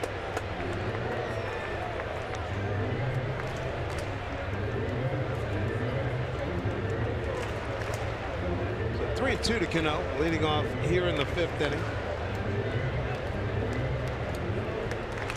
Turned out to be a really nice crowd here at Safeco Field for this matinee action. 2-2 to Robbie. Did he get enough? Did he get enough? Yes, sir! Robinson Cano with a home run, and the Mariners take the lead 4-3. Robbie's 14th home run. 52nd RBI, and after lining out twice, he made sure nobody laid a glove on it. Yeah, sometimes you have to take care of it yourself and hit it where they can't catch it. Right in the middle of the plate, he barrels it up. No question in his mind that it was going to end up in the seats. His 14th home run of the year, 52 RBIs, and more importantly, gives the Mariners the lead. Mariners had the lead back in the first thanks to this man, Nelson Cruz, breaking balls, swing and a miss.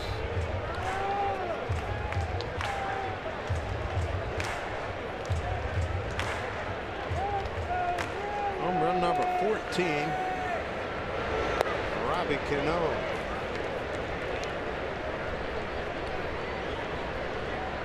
Got to get a home run hot streak for this guy going. Nelson Cruz, 298 career home runs, 101 as a Mariner. Long, slow walk. Whatever, right here just starting to throw in the bullpen, so trying to give him some time. Bob McClure gave him pitching coach.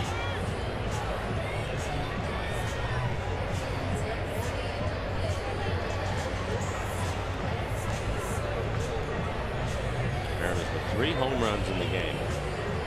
413 feet on the carry. 106 miles an hour the exit velocity.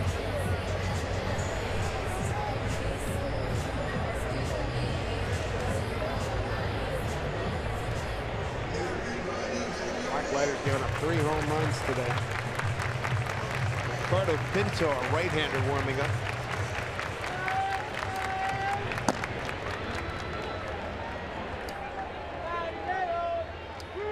One and Ellie did not go, says Jordan Baker. 2-1.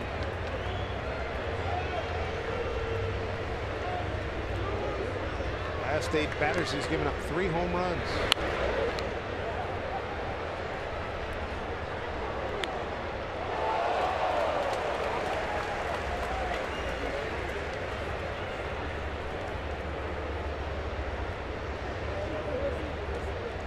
Maybe the home run drought starting to end here for Cano. He hit one back on the 22nd against Detroit. That had been his first home run since early in the month.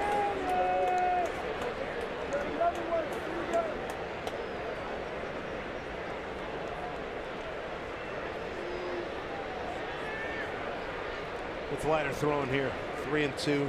Been trying to get him out with the curveball. See if he goes back to it. 3-2 pitch. Swing and a miss. 5th strikeout for Leiter. Looked like a split. Are you the ultimate Northwest fan in the state of Idaho? Well, if you are, you've got a couple of days left to submit a photo and a story on our website at rootsports.com/ultimate-fan. You could win a VIP trip for 2 to Seattle for the Mariners Ultimate Weekend event. It's coming up in September. Personalized jersey and more. If you're not a lucky grand prize winner, you can still be a part of the Ultimate Mariners Weekend. For details, visit mariners.com/ultimate. There's Kyle Seager looking at a strike. Home run and an infield hit. A good day for him. 2 for 2. Home run was his 9th, 43rd, make that 44th RBI.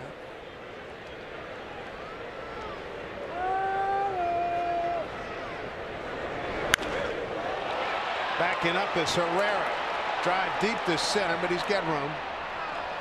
And he makes the catch.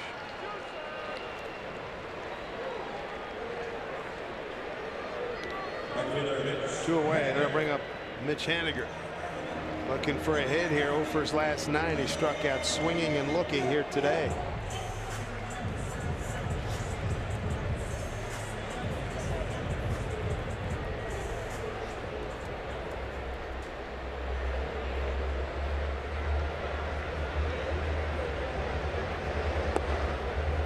Another slow curveball. 73 miles an hour.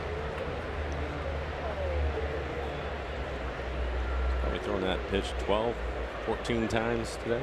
Every bit. Yeah, slow curve. And hit him. Oh, now Ben Masing to strike, and So it hit his forearm. We'll take a look at it. We're playing our snow-mo and see if it hits him or the bat. They're saying it's a foul ball.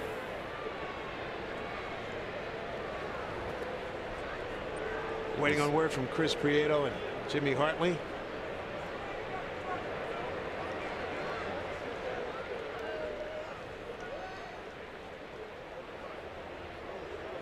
Take a listen. That sounded like a forearm to me, and Sure the way did. he reacted right away, I would say that that probably hit him. I agree. I'll have a conversation about it. Another look. Can't really tell No, there, it's but hard. just the way he reacted and the flinch there by. And the way it sounded too. Right, the flinch by the catcher. Something unusual happened. It wasn't a clean catch on his part. Can't review foul tips. You can review hit batters. So the boys are going over their notes.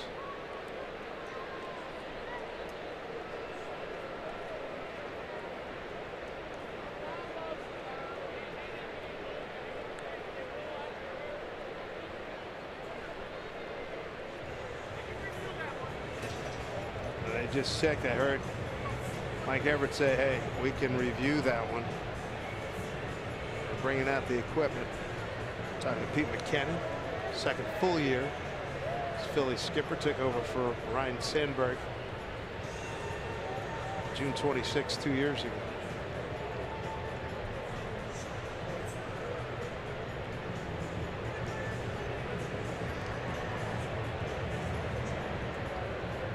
Mitch, I'm going to agree with Mitch. He got hit, so it's going to be 2 outs, a run in and a runner on. Yeah, I think so too. And it sets up for Danny Valencia. I mean, his immediate reaction, you know when you got hit. We'll take a break and come back to Safeco Field. Sun breaking through here. Mariners with the lead, 4-3 over the Phillies.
We're back here, and the call stands.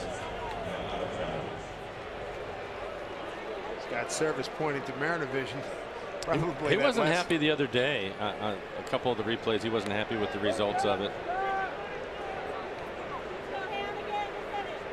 And I don't think he's happy right now. No question about that. 4 minutes since the last pitch was thrown. Mitch in an 0-2 hole, 2 outs. Mariners lead 4-3 thanks to the leadoff home run by Robinson Cano.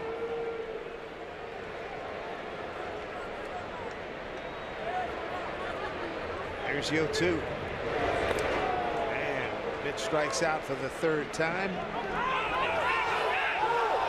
And both Haniger and the catcher were peeling off. And then home plate umpire Ben May said it wasn't completed. They finally got it done. No question right here. As Robbie launches his 14th home run, gives the Mariners the lead for the 2nd time today. It's 4-3 Seattle.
Stick around baseball long enough, you're going to see some strange things.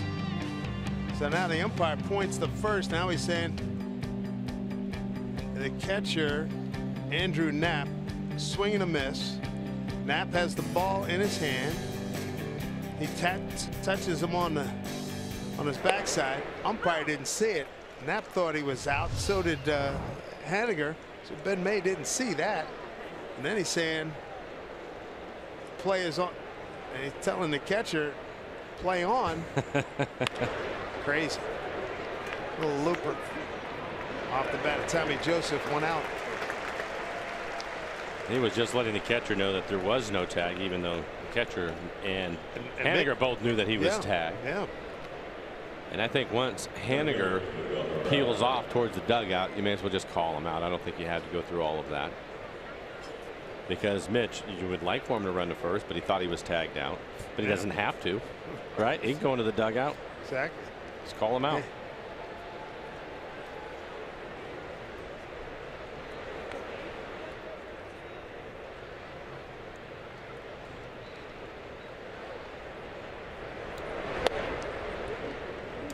Here's Odubel Herrera.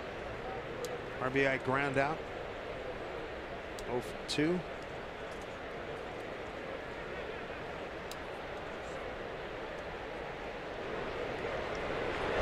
Young struggling Phillies team, 25 and 51 on the road, 11 and 31.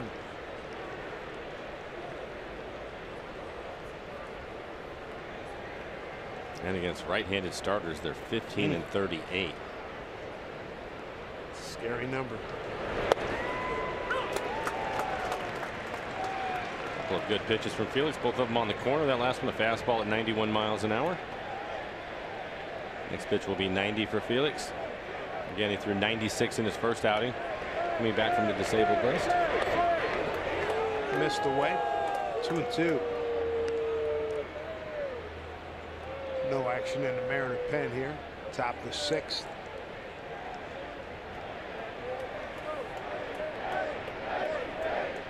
They're looking for a half a dozen strikeouts here. Number 6, if he can get it here.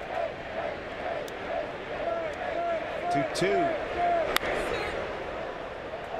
Fought it off. Good changeup.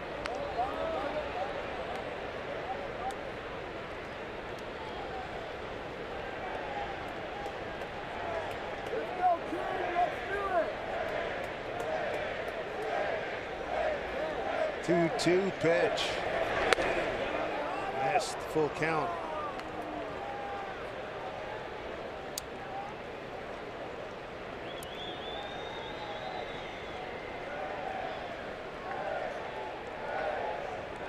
Kings court down the left field line. 3-2 from Felix. And a foul tip.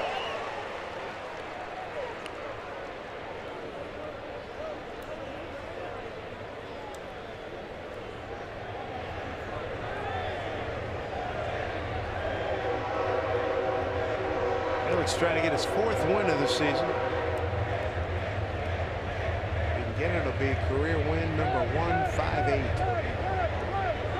3-2 pitch. No battle. And the next pitch will be 9 in the at bat. James Pazos starting to get loose in the pen. Hard throwing left-hander for the Mariners. Phillies on hard times after their second golden era from 2007 to 2011. Lost in the division series, won a World Series, lost the World Series, lost in the NL Championship Series, and lost in the division series. No playoffs since. And Herrera wins that battle. 3rd walk issued by Felix. Comes with 1 out here in the 6th. Take a look at our Delta Airlines keep climbing standings. This is what it looks like in the wild card. The Mariners are right where they want to be, within sniffing distance. 2 games behind in the wild card chase, and a lot of games in front against Texas, against the Angels. Haven't seen the Orioles yet. We got a couple of series against them coming up. Still got to play the Rays one more time.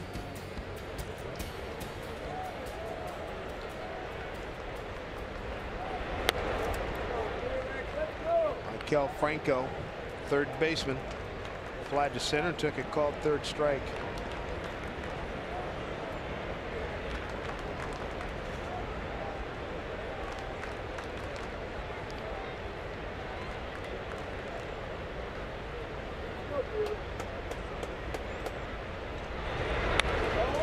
Big cut.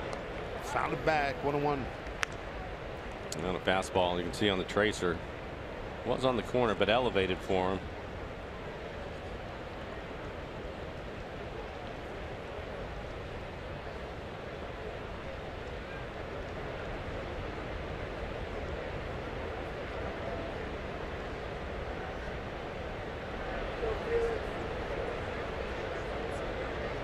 Here's the 1-1. The last time Phillies were in the playoffs. Listen to some of these names. You got Roy Halladay, Cole Hamels, Ryan Howard, Raul Ibanez, Cliff Lee, Ryan Matson, Hunter Pence, Jimmy Rollins, Carlos Ruiz, an all-star Chase team. Utley, Shane Victorino. Last year, their great 5-year run. Here's Seager at the front end and the back end of the double play going around the horn. Pitcher's best friend. The double play to end an inning. When we come back, bottom third of the order, Danny Valencia will lead things off.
It's being brought to you by Jack in the Box. Come try the sweet or spicy barbecue bacon cheeseburger combo for $4.99, limited time only. By BNSF Railway, sponsor of the BNSF Blast. By Money Tree, proud to make a donation to Mariners Care for every Mariners win. And by CenturyLink, connecting you to the power of the digital world. Good luck at Elliott Bay. And not far from there, the Mariners lead the Phillies 4-3. Mark Leiter Jr., his day's done. 5 innings, 9 hits, 4 runs, all of them earned. Gave up 3 home runs today. Didn't walk anybody. 6 strikeouts, 101 pitches, 66 of those for strikes. Ricardo Pinto will take over. This is just his 3rd appearance on the year. 3 innings, 3 strikeouts, 3 walks, giving up a home run. Average fastball at 94 miles an hour, has a slider and a changeup to go with it. Danny Valencia, last time up on a 2-2 pitch, went upper deck left field for a home run. Strike 1.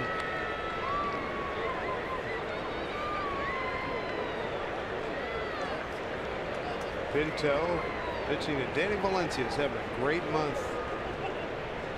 4-game hitting streak. 9 for his last 13. Comes up empty here.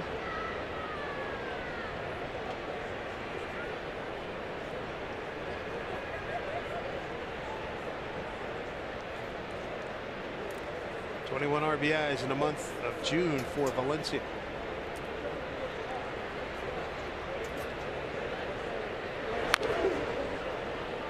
Chop foul.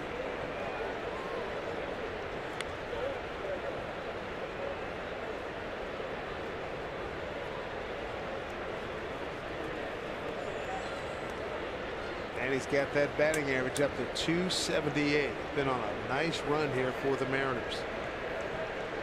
Entering today a 325 hitter in the month of June.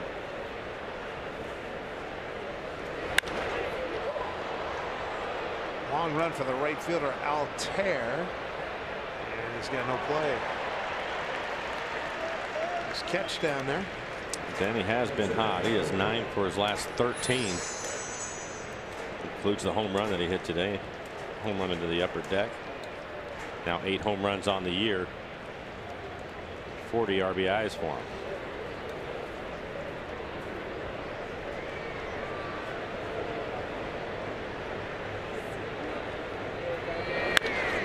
That's in ball and a nice short hop play. Franco throws him out. Well done.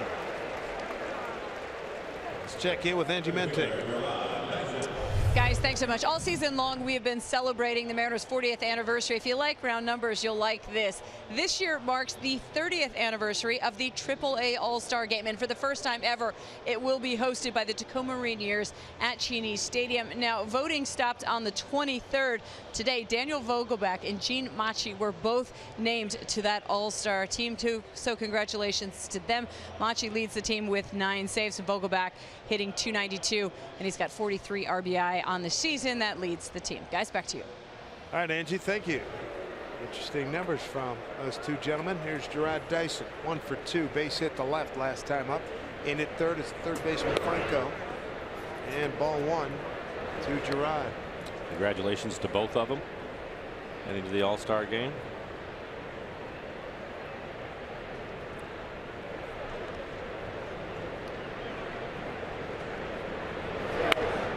Two 2-0 to Dyson. Felix shirt out, so that means he's done.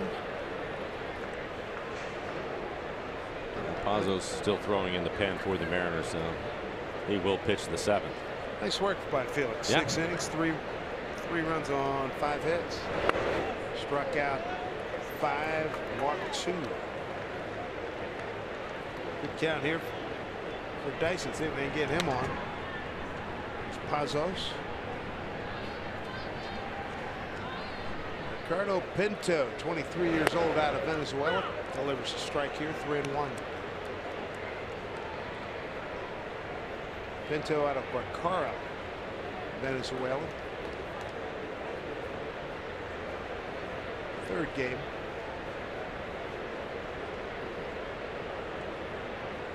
Been in the Philly system since 2012. And Dyson's aboard with 1 out.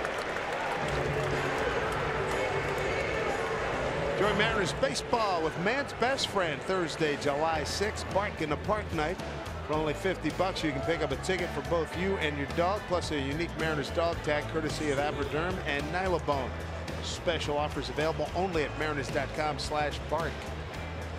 Here is Mike Zunino coming up. Mike today 0 for 2.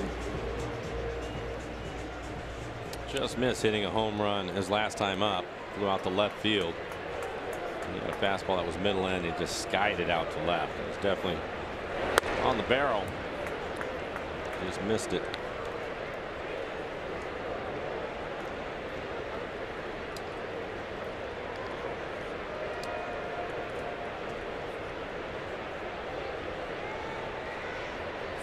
RBIs this month. Club record any month, 33. Held by Mike Flowers and Edgar Martinez.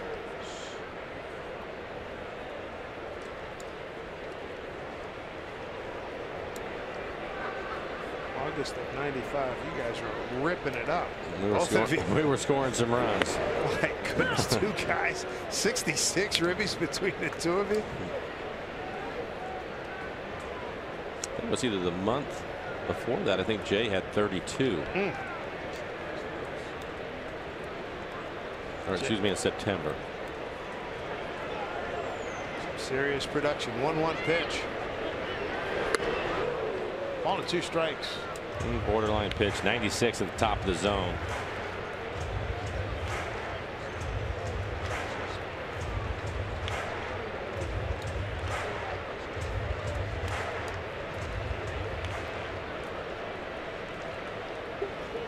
4 runs on 9 hits for the Mariners. 3-5-1 for the Phillies.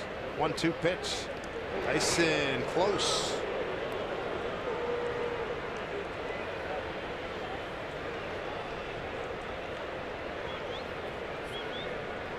Pinto as a starter back in 2015. Double-A, then for A-ball, then Double-A ball went 15-4. 2.97 as a starter.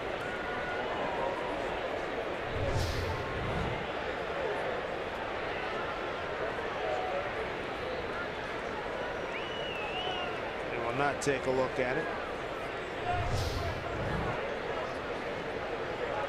All 2 strikes to Zunino. Outfield straightaway fairly deep. And fielded double play depth. 1-2 to Mike Z. Runner goes, pitch outside, throw down, not in time. Holding the bag there is Dyson, his 19th stolen base.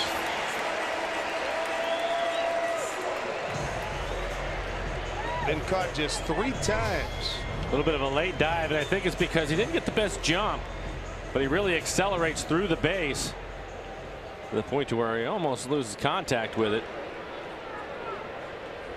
He takes over sole possession of second place in stolen bases this year. Moves ahead of Delino DeShields, second only to Cameron Maben with 24. 2-2, runner goes, throw to third, got him.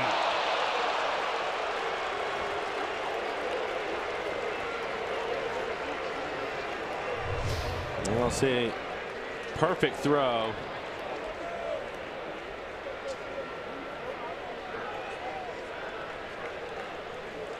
Two outs and a 3-2 count to Zunino.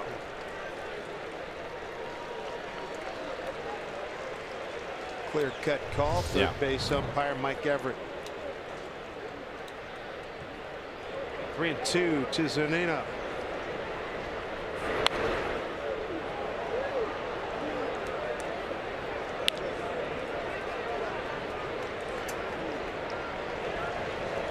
Good month for Zunino, entering today. 319, 9 homers, 30 runs batted in. 0 for 2 today. 0 for his last 9. 3-2 pitch. Pretty good job staying with that. Looked like a little slider at 87 miles an hour. Pazos ready to go.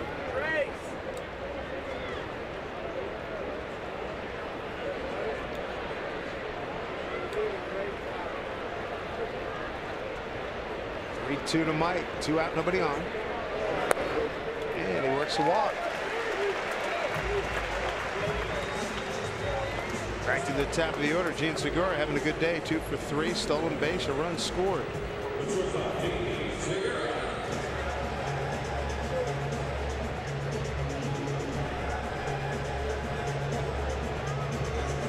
Mariners took a 1-0 lead in the first. Ellie Cruz with an RBI, and then the Phillies struck for 3. A 2-run homer. Ty Kelly, an RBI ground out by Herrera. 3-1 Phillies. Mariners come back in the 4th. Home runs by Seager and Valencia. And then in the 5th, home run by Robinson Cano.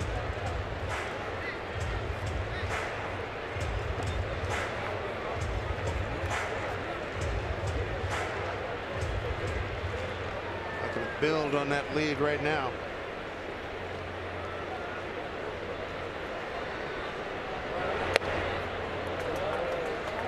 2-0 to Gene.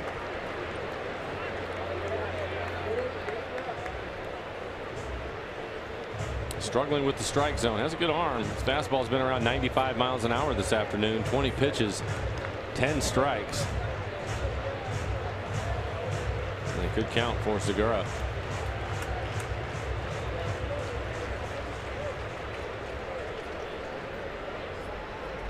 Good crowd. 29,505 here. Matinee action. 2-0 pitch. Bouncing balls. They get through. It does. Good top spin. As Gene Segura collects his 3rd hit today. For the Mariners, that's their 10th hit this afternoon, and it sets it up for Ben Gamble. Fastball in the middle of the plate. A high chopper right back up the middle. A lot of top spin on it. It gets it past Galvis, the shortstop. And that'll bring up Ben Gamble. The Mariners are 1 for 5 with runners in scoring position this afternoon. Ben 1 for 3 today. Fly to left, double down the right field line, and a fly to left.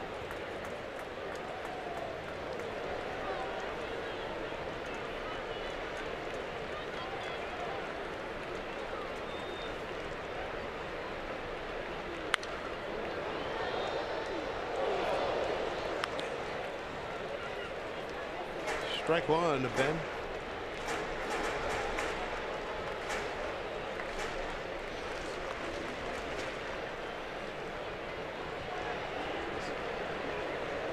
Here's the 0-1.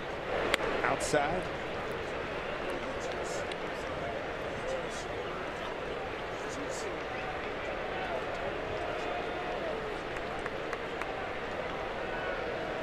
Gamble's been swinging the bat well this last month and change. Line to line power. Let's see what happens here. 1-1. Now 2-1.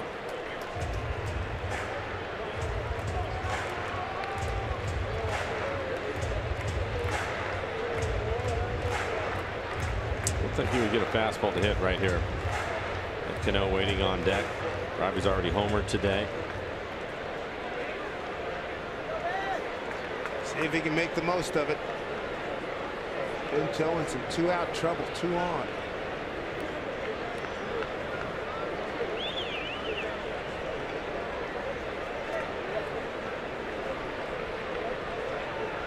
Two-one pitch.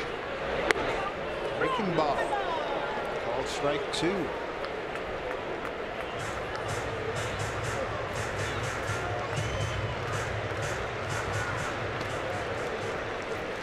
Luis Garcia getting loose in the pen for the Phillies. 2 balls, 2 strikes, 2 outs, 2 on. Pitch. Fouled off.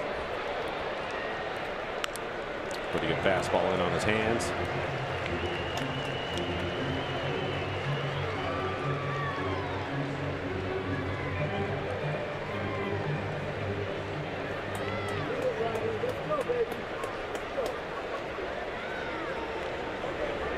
Build on this lead. It's 4-3 Mariners in the 6th. Again, the 2-2. Fouled off again.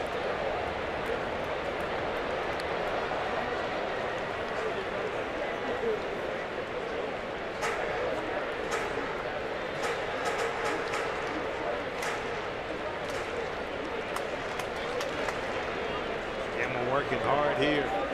7th pitch coming up. 2-2. He's seen everything. Yes, he has. And the fan to our left just had his hands on the 2nd foul ball in about the last 3 pitches and came up empty.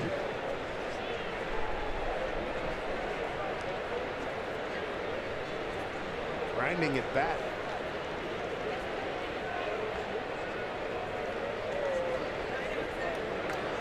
There we go again. 2-2. Pick off.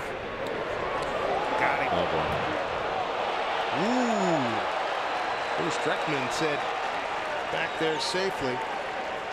Galvis set that up beautifully. You could see him moving. Timing play.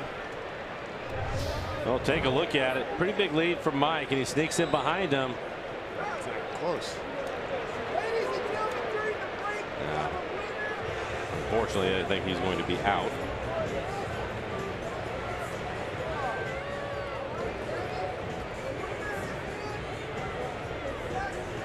Gamble was putting up a heck of a fight here. Mike never even got the hand close.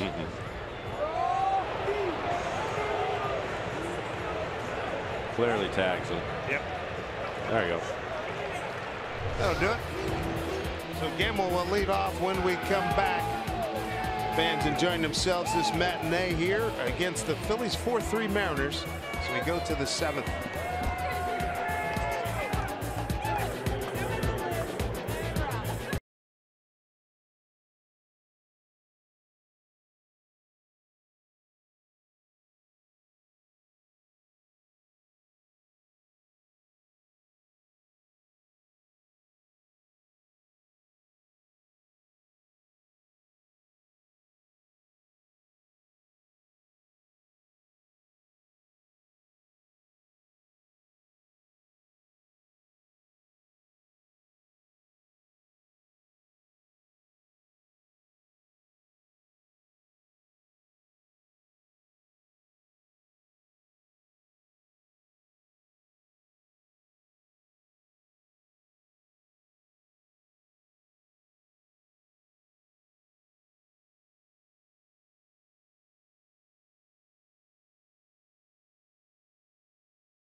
The DL for Mr. Felix Hernandez today. Yeah, he's going to look back at it, and I thought he pitched pretty well. Made the one mistake on the 2-run home run. But again, going 6 innings. Back-to-back starts for him, going 6 innings. Pretty good changeup today. Nice curveball at times.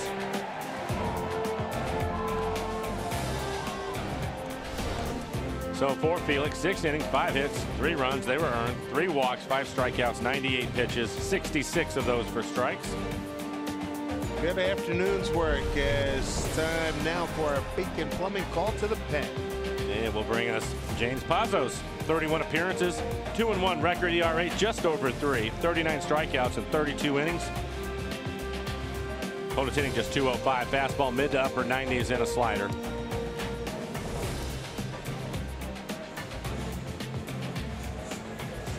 And it looks like Cameron Perkins is going to pinch hit. Pinch hit for Brock Stassi.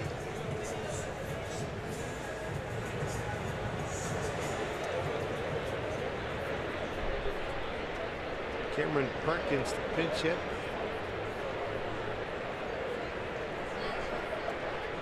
Perkins in yesterday's game went 1 for 3, had an infield hit.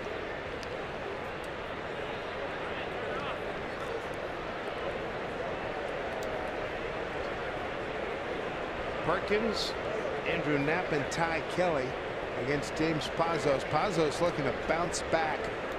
Tough outing 3 days ago against Houston.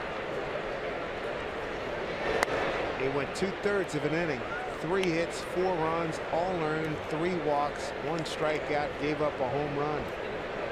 38 pitches, 24 strikes. All in all, though, he's had a very good year. Yeah, he hasn't struggled much. Only have those outings every now and then. He has had a dominant fastball this year. Pretty good slider. Prior to that, with 7 outings without giving up an earned run.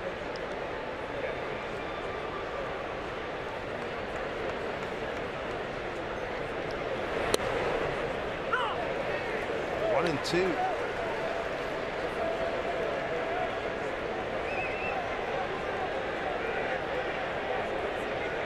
Pazos 32 innings, 39 strikeouts, 14 walks. 1-2 pitch.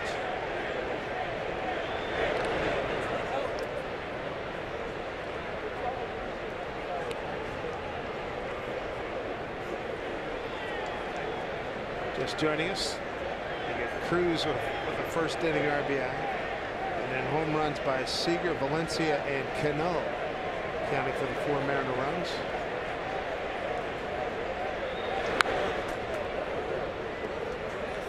Phillies got a 2-run homer by Ty Kelly in the 3rd and an RBI ground out later on in that same frame from Herrera. Mark Leiter Jr. started for the Phillies, 5 innings, 9 hits, 4 runs, all earned, no walks, 6 Ks, 101 pitches, 66 for strikes, and 3 homers. 2-2 from Pazos to Perkins. Took a lot off. I couldn't hold on.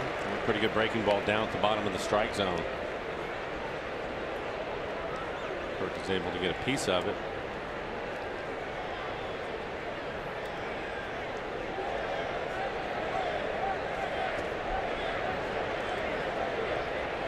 Trying to induct Pazos into the K Club. Full count.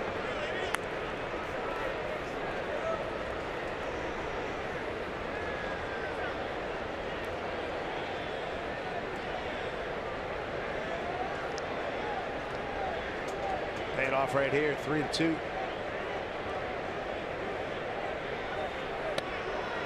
Got it. Strike 3 call.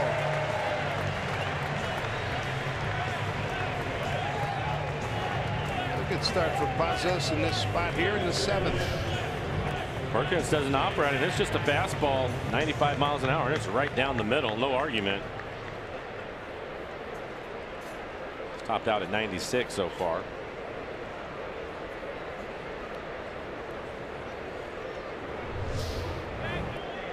There's Andrew Knapp, the catcher. Infield hit and a walk. Run scored.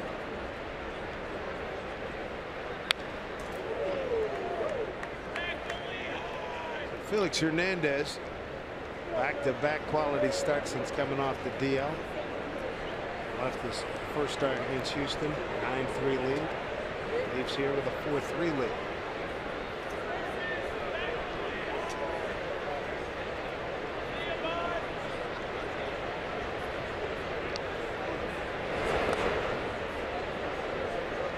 On the count. Pazos real comfortable in this role. Coming in 7th inning, 8th inning.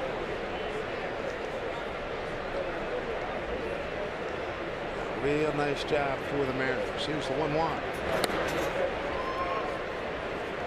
2-1. He picked up the win 2 appearances ago against Detroit on the 19th. When an inning and a third with 2 strikeouts.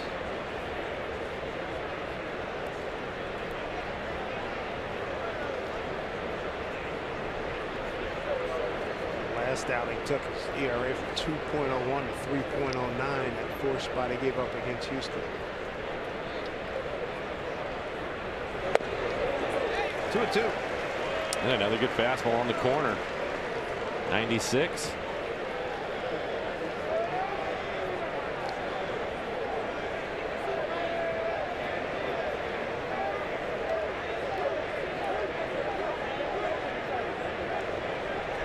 Mariners infield straight up for now.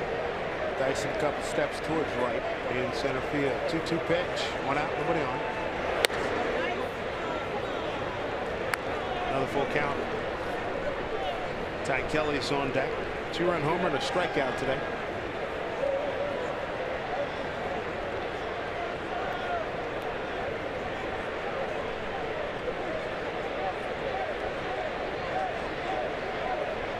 Three-two pitch from Pazos.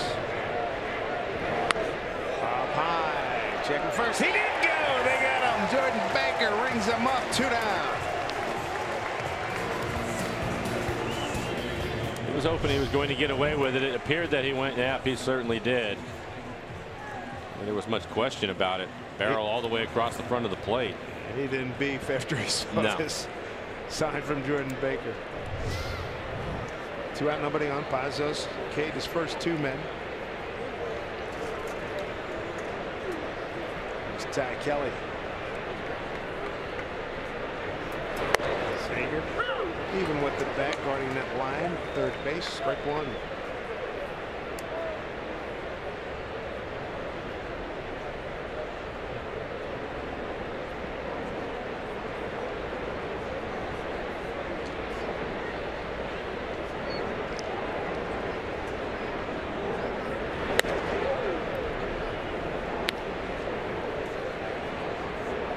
Switch hitter and hit the home run left-handed. It's Felix Hernandez.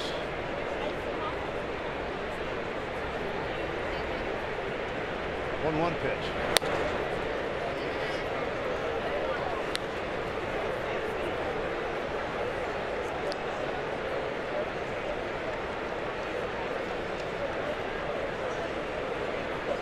Mike going to make a trip out to the mound.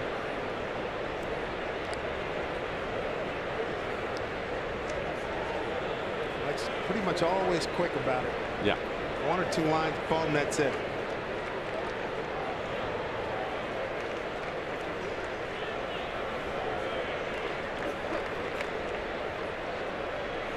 Two balls, 1 strike. Pazos deals to Kelly. Count evens at 2-2.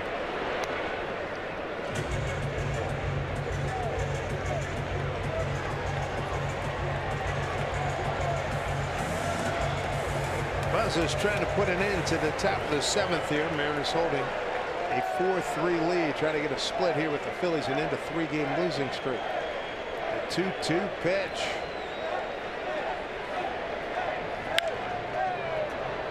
I'll hang up for Mitch Haniger. Nice inning by James Pazos. Strikeout looking, swinging, and an easy fly ball. Home 7th coming up. Gamble, Cano, and Cruz coming your way upon our return.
you can do with a win from Washington's lottery play today.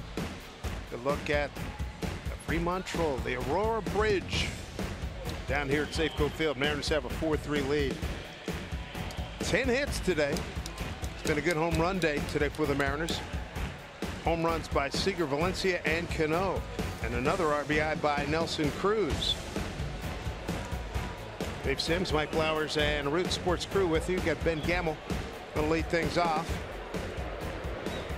He was at the dish in a long at bat when Mike Zunino was picked off by Pinto with the shortstop Freddy Galvis sneaking in from behind, pick him off. Perkins stays in the game in left field. Nava moves from left field to first base for the Phillies.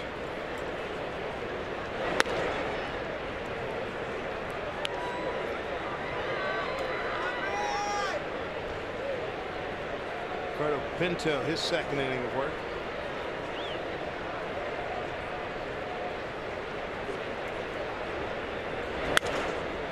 Broken bat pop up, foul territory. Made a fair territory since Mike Everett. And there's one away. Strong inning from James Pazos. A couple of strikeouts for him. Nick Vincent getting loose in the pen. He will pitch the 8th. There's Perkins in left. And Daniel Nava from left to first.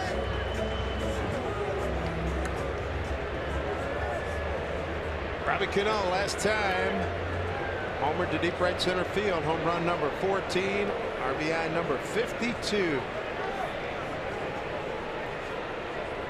And it had to feel good for Robbie because they had lined out twice before that. Yeah, that was some tough luck, but only one's going to catch this one as a fan. 14th home run on the year.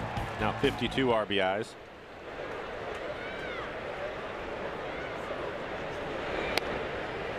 Way outside to Cano. 52 runs batted in. Moves into a tie with Miguel Sano. Tied for 4th runs batted in the American League.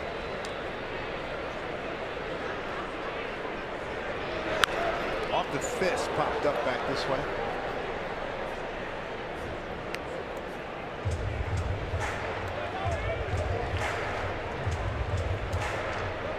Mariners get a chance to spend the night at home here this evening. Take off from the ballpark tomorrow about 2:30, 3 o'clock. Get to the airport, head down to Anaheim, and 3 quick games there, and then right back home. Be home Sunday night. Open up a series against Kansas City.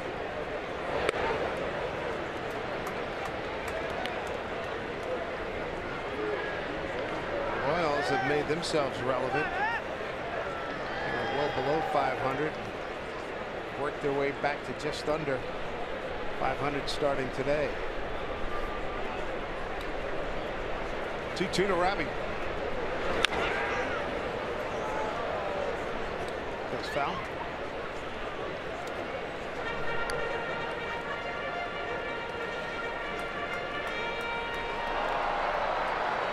Good to see the home run ball here today. Seager. Yeah, it is. Valencia and Cano.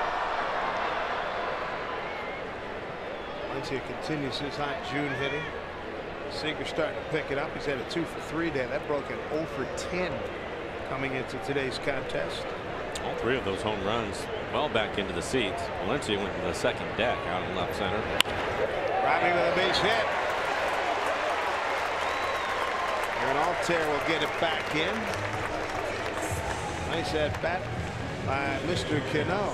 Hey everybody, add Mariners Patriotic Fireworks Night presented by T-Mobile to your list of plans for the 4th of July holiday. After the Mariners Royals game on Monday, fans will enjoy a fireworks show set to a soundtrack of songs celebrating our great country. So stop by Mariners.com for your tickets. Mel Stoudemire Jr. has seen a couple of things, imparting his knowledge. James Pazos. It's amazing. We were talking about Tells earlier. I mean, he's a coach. And that's what he lives for.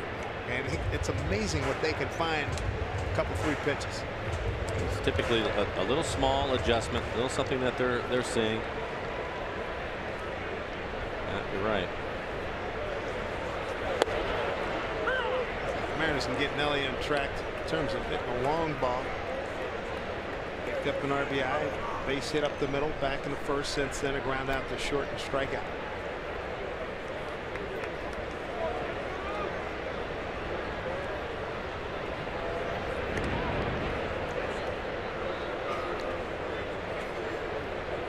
Cano with 1 stolen base in his only attempt.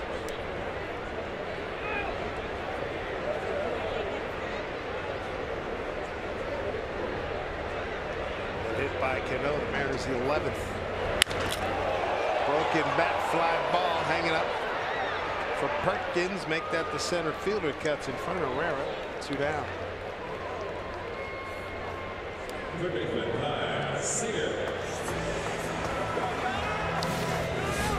Mariners make their 2nd trip to Anaheim. CenturyLink brings you what's next. Here, your pitching matchups. Gavilio against Parker Bridwell. Miranda against Alasko. Paxton against Chavez.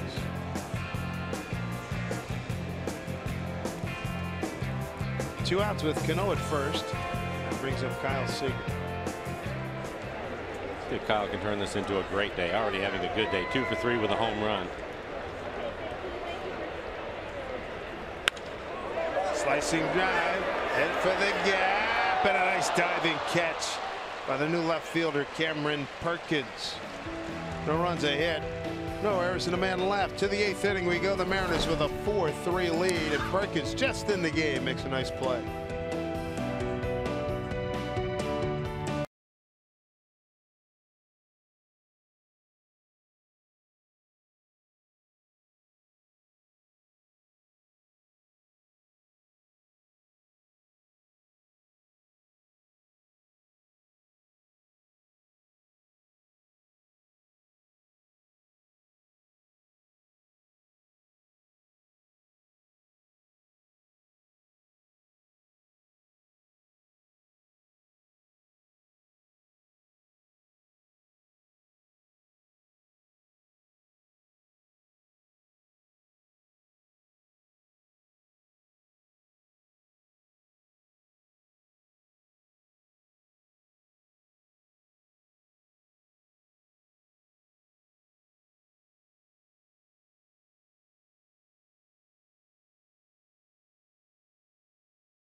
Regarding the Mariners, because Felix Hernandez threw another fine outing. 6 innings of 5 hit, 3-run ball, 3 walks, and he picked up 5 strikeouts.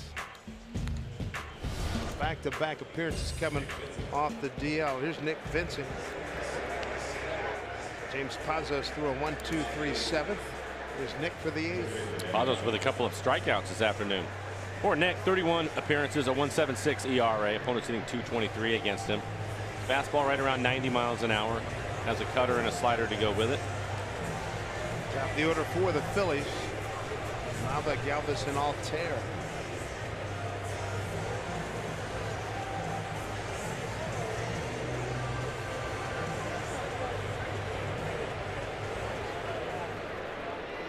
Cano out short right field for Daniel Nava, who's 1 for 3. A run scored back in the 3rd. Mariners took a lead in the 1st inning. Phillies overtook them in the 3rd. Mariners tied it in the 4th. And they've led since the Robbie Cano 5th inning leadoff homer. trying to get a split here. And would give the Mariners 3 out of 4 in the season series against the Phillies.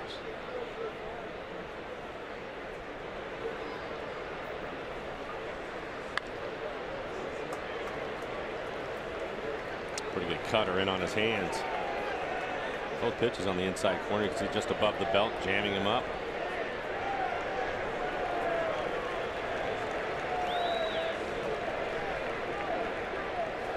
Seager resetting for shortstop position now against Nava.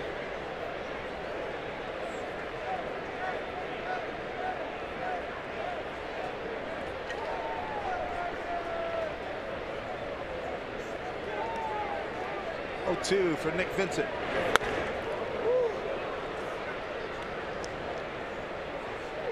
This deception must really be something. Not having experienced it up there, but just talking to guys and watching from up here. That's what Scott Service said about him. You see so many times 90 miles an hour is his fastball. Late swing, swing and miss at it. Scott was saying that in spring training he was able to stand right behind the catcher, and he said it's difficult to pick it up late. Fastball upstairs. 2-2.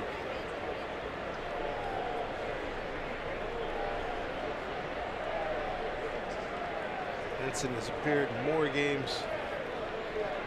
Check that. Pazos now has that lead with 32 games. Nicky ties him with 32 now. Diaz with 30 appearances.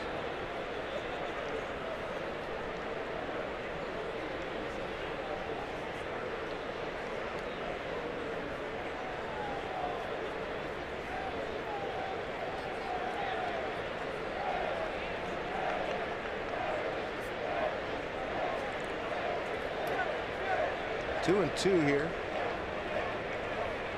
Pitch to Nava. Count runs full. Sun's been darting in and out from the clouds all day. Good crowd here for this matinee. 29,505.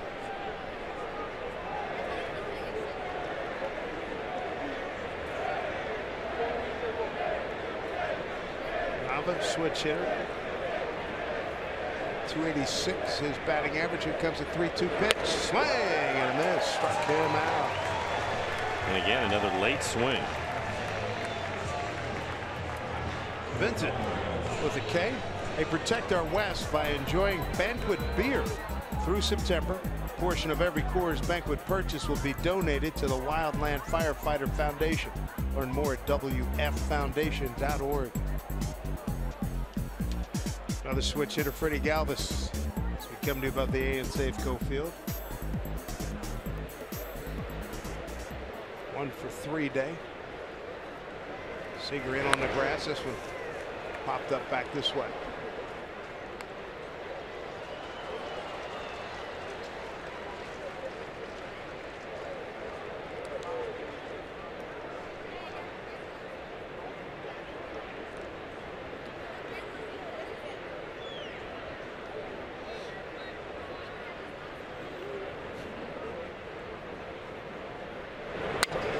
Broken bat ground ball.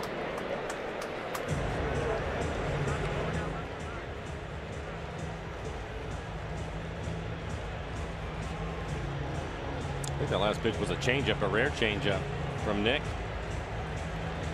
Galvis hitting it right off the end of the bat.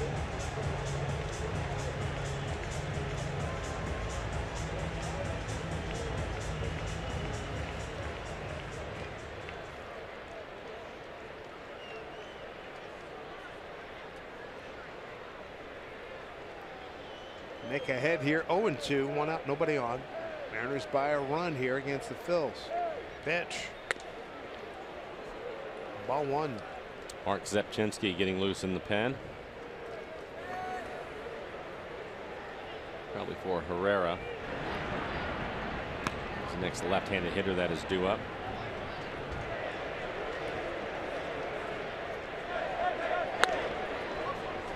Too high, 2-2.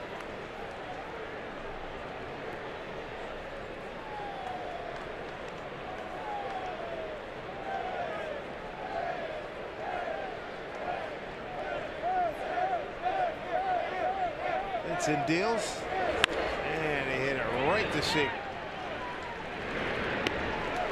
2 away. The chart was right on the money, wasn't it? Didn't have to move.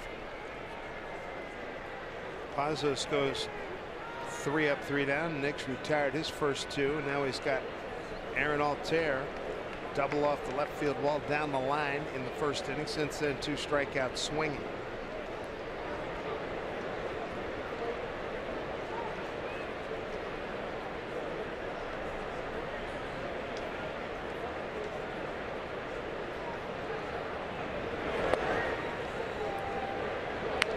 Ball 1, Aaron.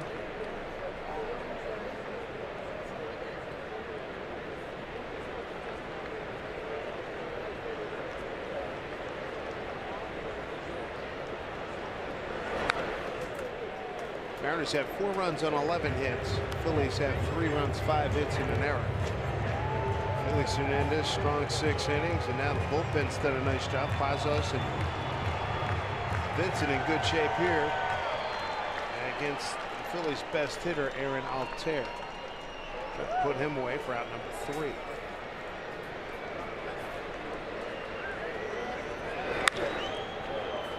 High ball right field for Mitch Haniger. And again, good job by the bullpen. 6 up, 6 down. We go to the home 8. When we come back, Haniger will lead things off.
At the Ford Sports Desk, no milestone is too small to celebrate. The hashtag to use is Where I Root, presented by Alaska Airlines. I'm talking about this. Little Thomas at his first Mariners game for his Uncle Eric's birthday. Now, little Thomas is 3 months old.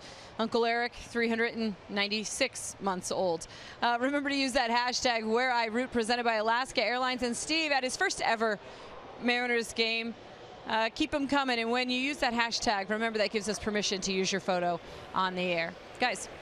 Angie, thank you so much. Here's Mitch Haniger looking for a base hit, and he's not going to get it right here. He's going to go 0 for 4 today with 3 strikeouts as Perkins makes that play.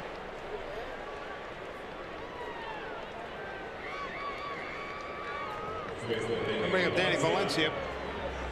Strikeout, home run, and a nice play to retire him in the 6th by third baseman Michael Franco. Nice short hop, hard hit ground ball.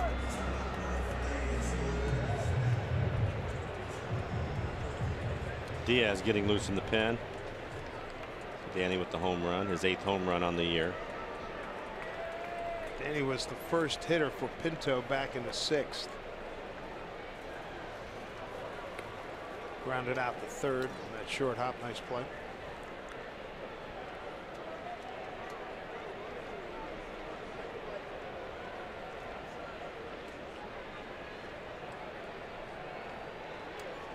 Mariners have had at least 1 hit in every inning but the 2nd.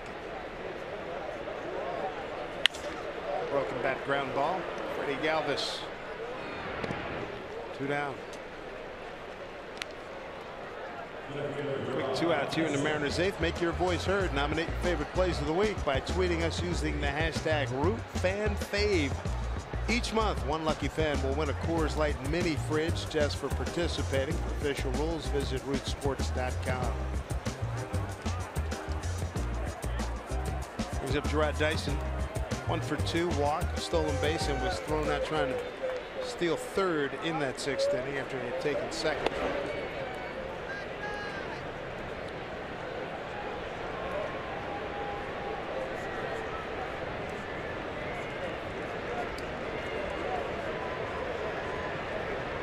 Pitch. 2-0 to Dice.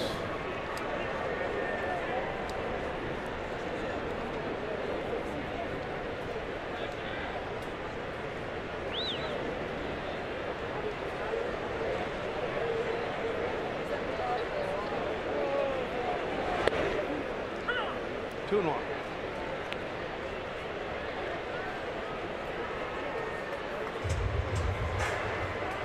Dyson with that base hit to left in the 4th inning. Came off the start of Mark Leiter Jr., his 9th on this homestand. 2-1. 3-1 now. Yeah, you'd really like to see him on the bases. He's been patient, taking all the way. Now he has to count 3-1. Get his speed on the bases. Zunino waiting on deck. And Diaz, as you saw in the bullpen, he's ready to go.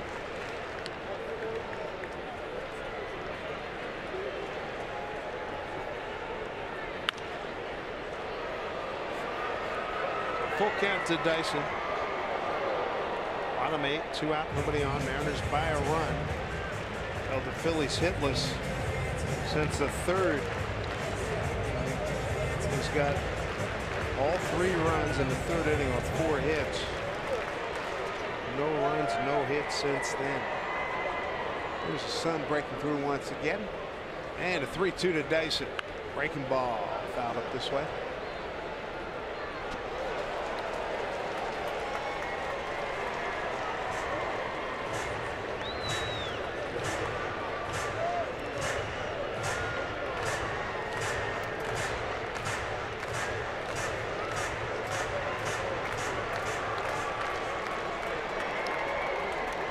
Out. Here comes a 3-2 pitch.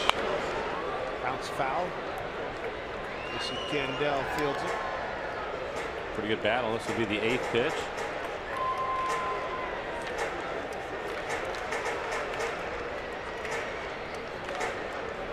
Count. It's been back-to-back breaking balls from Pinto. He's had a good fastball today. Got around 95 miles an hour.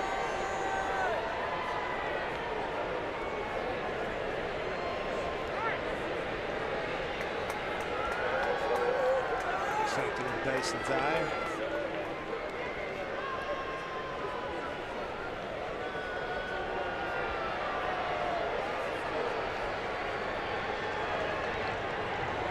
Three-two pitch.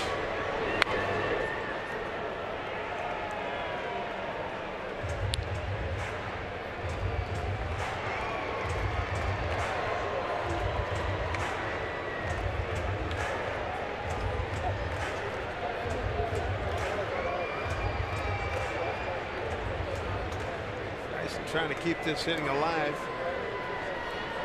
Mariners only up a run. 3-2. Broken bat ground ball. A lot of that stuff today. Here we go. Top 9, 4, 5, and 6 coming up for the Phillies, and they'll face Edwin Diaz.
Straight ahead on Mariners postgame presented by Alaska Airlines. We're going to put a cap on this long homestand as the Mariners head south for a 3-game road trip in Anaheim. Plus, we'll head inside the clubhouse for reaction from the skipper and King Felix. A look back at a fun morning with the Mariners and Alaska Airlines. You know who had to get up early for that one? Our Jen Mueller at like 3 o'clock in the morning. This guy's on her birthday. Yes, happy birthday, Jen Mueller, getting ready for the post-game show. It's all ahead on Mariners postgame presented by Alaska Airlines. Guys. All right, Angie, thank you very much. Hey, Jen, happy birthday. Happy birthday, that's right. Edwin Diaz is going to take over. 30 appearances on the year, 12 saves for him and 14 chances. 3.26 ERA, 39 strikeouts in 30 and a third. Opponents hitting .202. Tried to get him some work last night. Didn't work out. Gave up three hits, 4 runs, 1 earned. 2/3 of an inning. Hadn't pitched in a while. He had a good fastball last night. Last fastball missing the outside corner was at 97 miles an hour. Tommy Joseph fouls this off 2-1.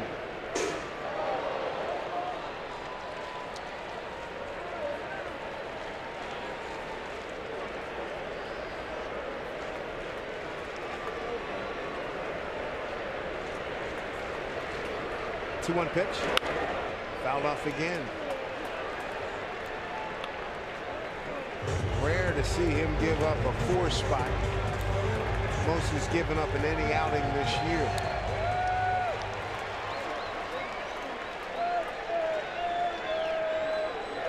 It's 2-2 here to Joseph, leading off the Phillies' 9th.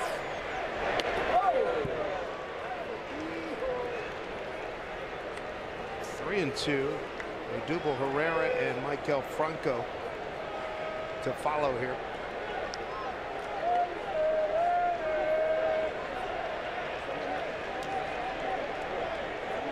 Great 2 pitch.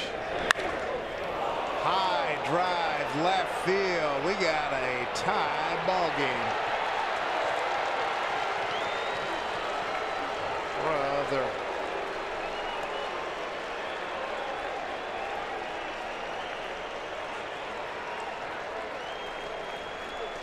And on a 3-2 pitch.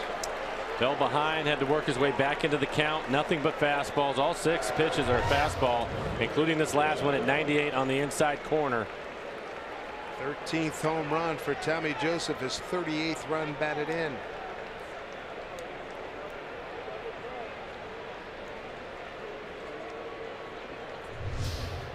.44, top 9. Swing and a miss by Herrera.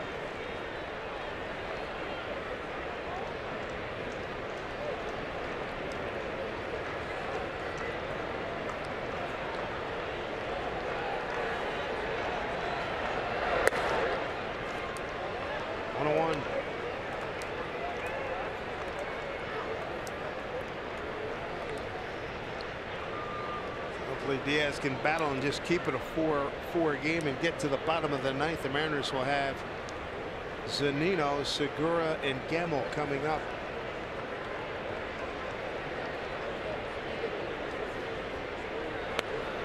Way outside, 2-1.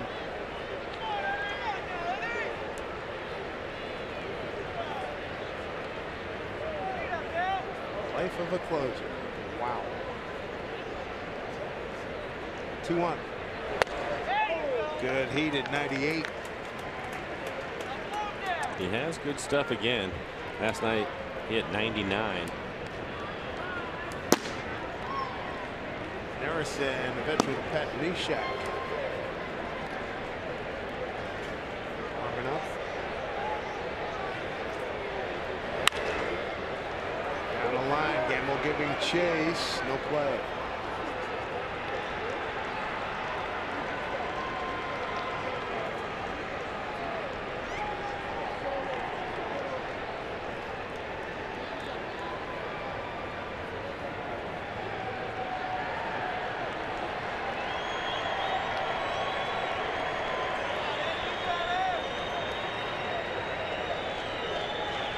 Sixth hit for the Phillies, their first since back in the third.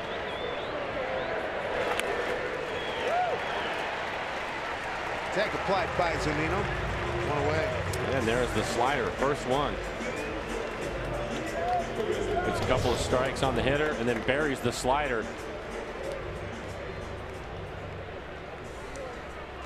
Another look as he swings right over the top of it.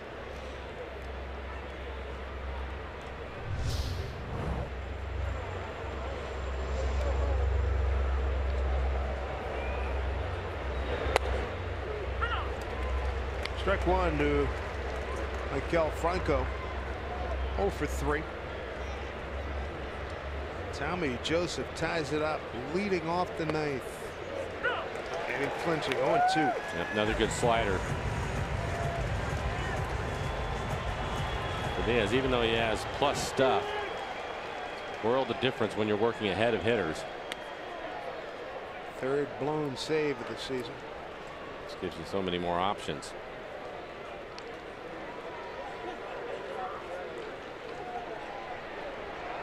Ball and 2 strikes.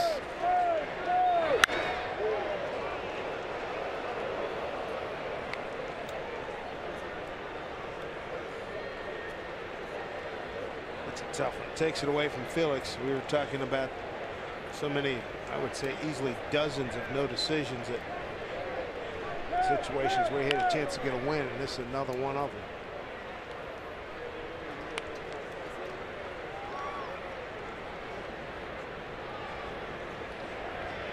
Tommy Joseph, 13th home run, ties in club lead with Aaron Altair. Foul off.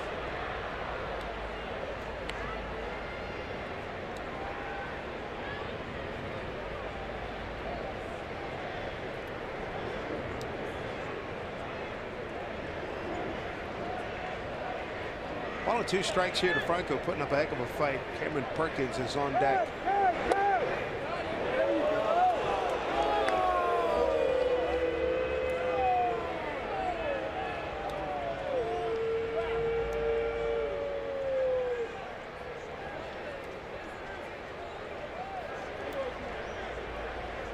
Two pitch.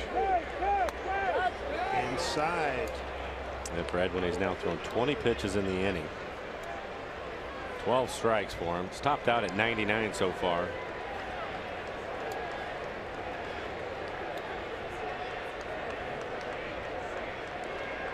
Three-two pitch. Swing and miss. Got him.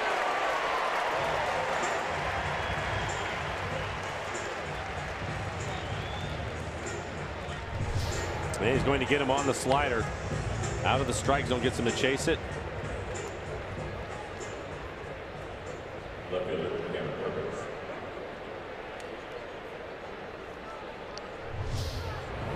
So 2 outs. Here's Cameron Perkins.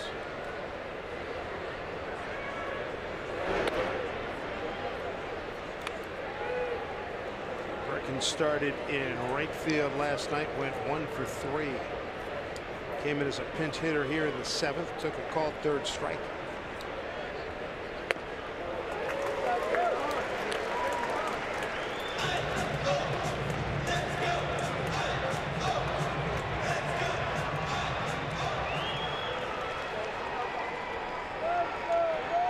One pitch. Swing and a miss. He has a really good slider today. Says he wants to use it.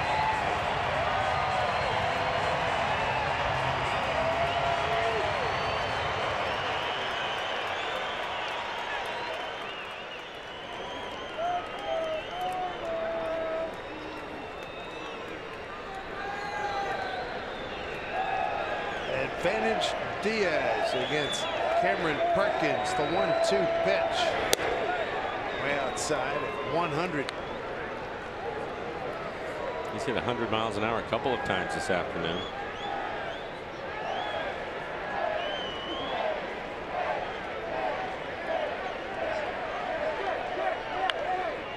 Bounce foul. Leadoff homer by Tommy Joseph. Last hit by the Phillies. 3rd inning. Freddy Galvis base hit to right field. What a big one, tied it at 4-4.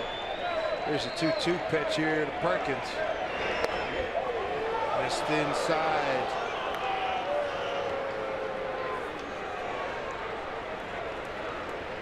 He just had to throw a lot of pitches in this inning. 27. Paid off. Foul off again.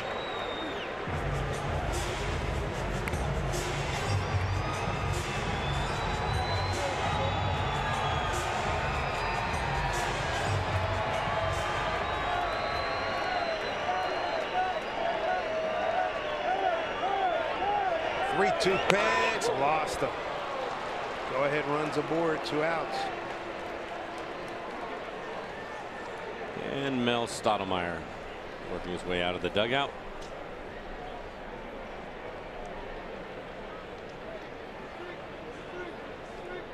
Steve Cishek working quickly to get hot. 29 pitches in the inning. 17 strikes for Diaz. He's topped out at 100 miles an hour. Hit 100 a couple different times. Pretty good slider. 24 pitches, 2 appearances ago against Detroit.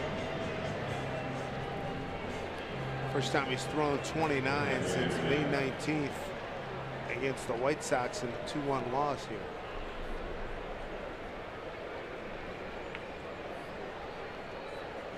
So 30th pitch going to be a season most for Mr. Diaz. Got Andrew Knapp, catcher.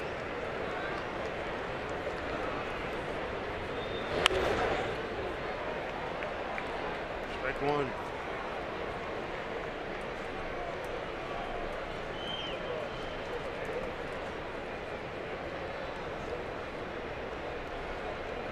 This 2-game series, a lot different from when we were in Philly early May. Phillies have scrapped here. They won last night 8-2.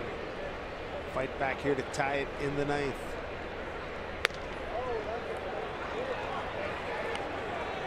One 1. All the outfielders playing deep, as you would expect, not to give up a double. See Dyson shading towards left center. Phillies. There's a Bach. Boy, oh boy. Yeah, he started his motion and stopped. A little unraveling here.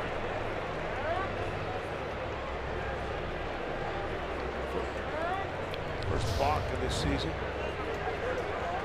Yep, there it is. Yep, that's all it takes.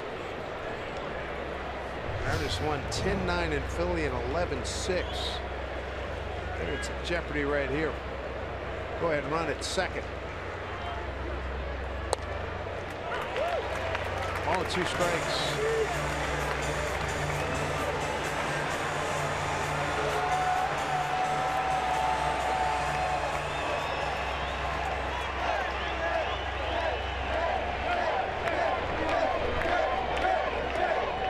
One-two pitch. Base hit right field. Scoring is Perkins. Phillies have a 5-4 lead.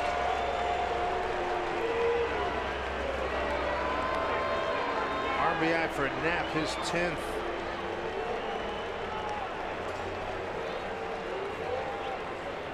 And it's going to be on the fastball. Fastball up and in the middle of the plate. And with that base hit, Scott Service out of the dugout, but we'll take a look at it. You'll see right in the middle of the plate. Ahead in the count.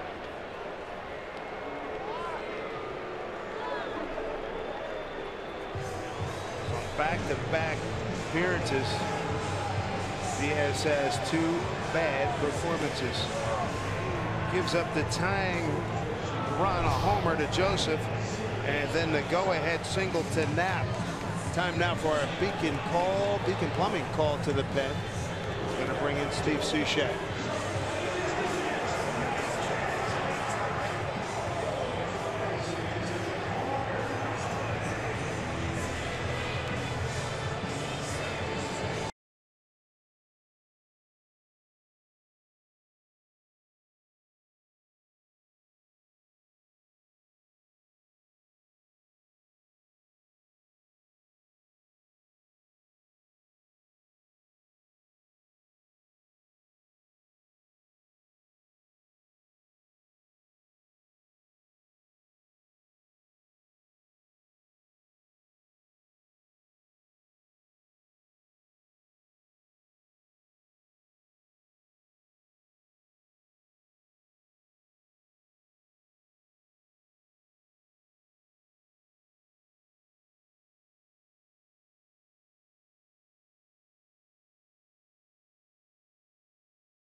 Pirates back-to-back poor performances gave up the lead here in the 9th. Mariners down a run now, 5-4.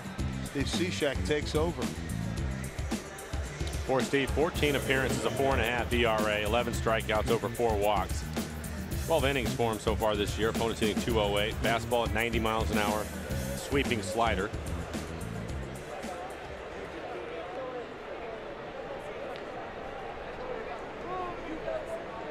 Switch hitter Ty Kelly, 2-run homer back in the 3rd, since then a strikeout and a flyout.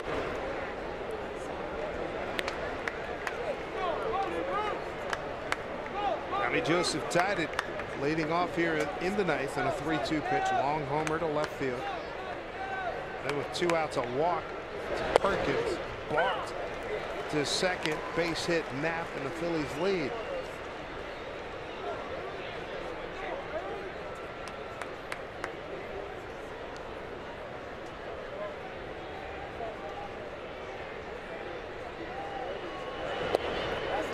That was a good slider. Oh, 2 strikes.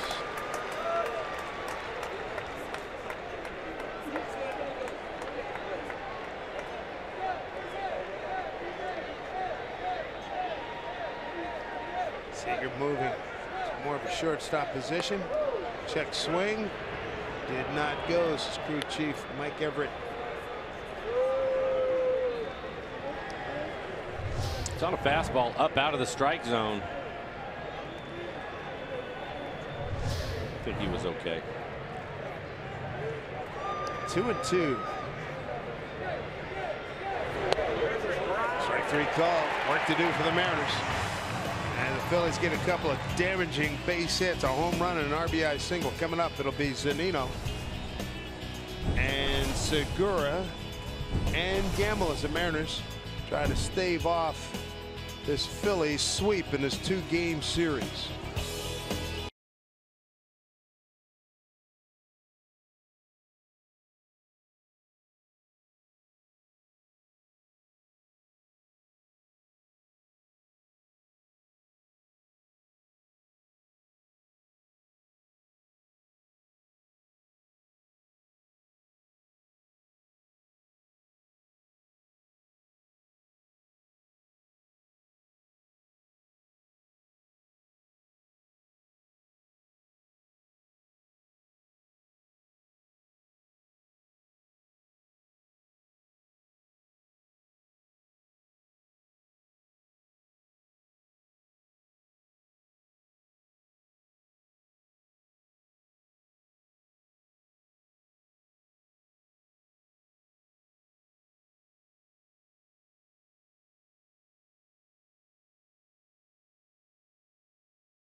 Mariners could use it any kind of good karma here, trailing 5-4, bottom 9 to the Phillies.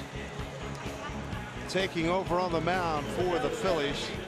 This youngster enjoying himself here today, Hector Neris. 6 saves on the year, 3.5 ERA, 38 strikeouts and 33 and a third. He's given up 5 home runs this year. Fastball at 94 miles an hour. Has a slider and a split to go with it.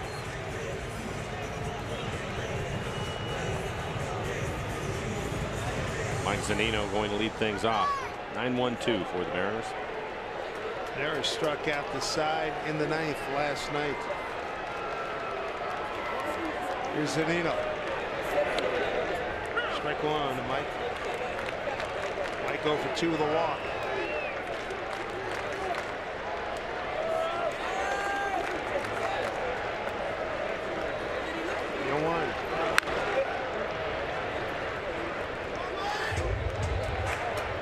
Mike 0 for his last 9. Love to get aboard here.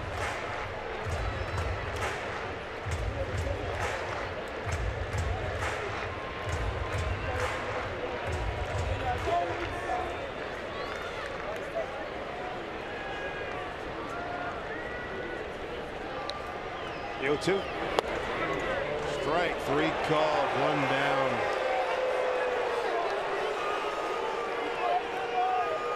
Ben May, home plate umpire. Fastball looks like it's on the outside corner.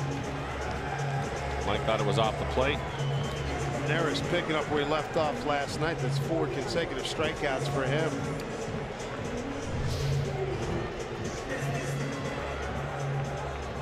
Top of the order, here's Gene Segura. 3-hit day for Gene. First pitch strike.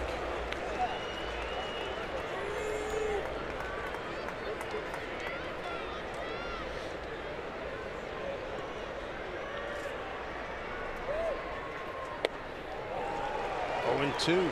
His best fastball so far, 96 miles an hour.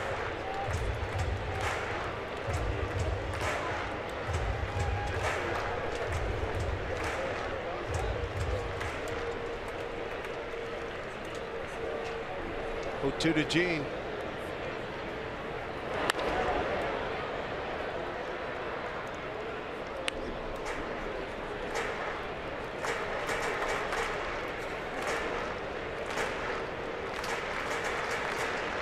Tough pill to swallow for the Mariners. Felix Hernandez left with the lead, was in line to get a win. It would have been his 4th, but now the Mariners fighting hard here. 0-2, down a run.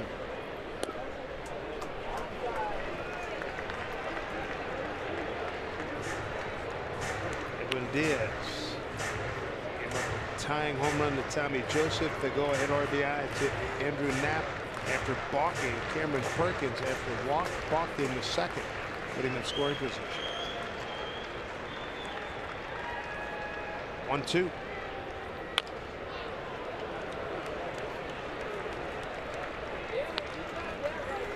Well, you knew this was going to be a pretty good battle. Segura, an aggressive hitter, typically puts the ball in play. Already 5 pitches in this at bat.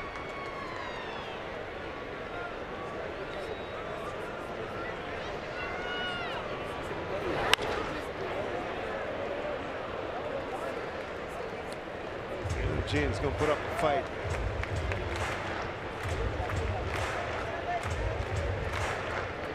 Mariners got back into this game. 3 home runs. Seager, Valencia, and Cano for the lead, but could not hold it. 1-2 to Segura. Line drive and run down by Herrera. That was a bad break. 2 away.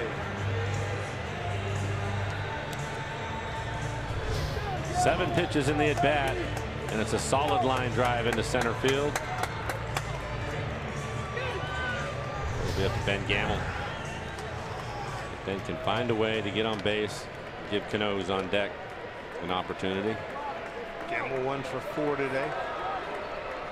Harris deals. Strike 1.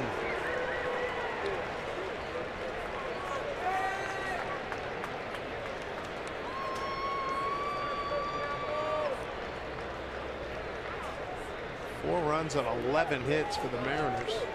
5 runs, 7 hits, 1 error for the Phillies.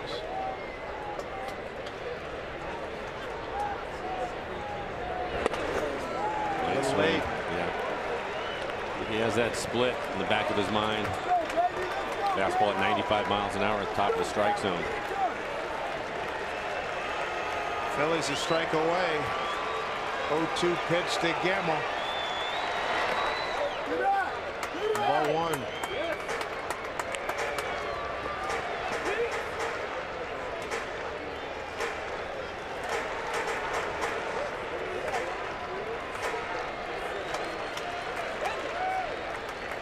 Ball and 2 strikes. Ben Gamble.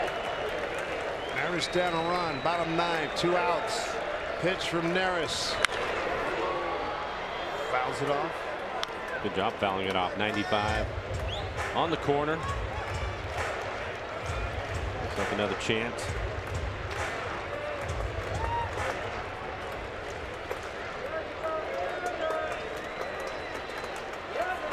There's Freddy. Here comes the 1-2 to Gamble. Game on the line. Pitch. Down low for ball 2. 2-2. Tommy Joseph tied it up, leading off the 9th. Andrew Knapp, the catcher, drove in the go-ahead run. Gamble trying to get aboard or hit one out to tie it. 2-2. Dribbled foul. Pretty good split at the bottom of the strike zone. 87 miles an hour. And had an 8-pitch at bat. Back in the 6th, that's when Zunino got picked off at second for the 3rd out. 2-2 pitch. Good battle. Outstanding. Just trying to find a way to get on base. Again, Cano waiting on deck. Nair's throwing a lot of strikes. 17 pitches, 14 strikes for him. There's Robbie. They had a home run back in the 5th inning. Pitch number 8. Gamble trying to make it a good one. The 2-2 from Neris. Here in the bottom of the 9th. Long pause. Pitch. Ground ball. Kelly. Game over. Phillies rally to win it 5-4 and take 2 games here. They sweep the 2 games, and the Mariners have now lost 4 consecutive games. They fall 2 games under 500. Now this is a tough one. Again, Diaz struggled last night. A couple of mistakes. Came out of the bullpen, falling behind to the cleanup hitter. Didn't see anything else but fastballs. Eventually catches up to one, but that ties the game. But then the Bach moves the runner into scoring position, gives up a base hit right after that to give the Phillies the lead. So a tough loss for the guys as they move on to Anaheim. Absolutely a tough loss. Felix pitched really well. Thought he was in line to get the W. We'll talk to you again from Anaheim in a couple of days. Right now, Mariners postgame presented by Alaska Airlines starts right now with Brad and Dave. Gentlemen, we are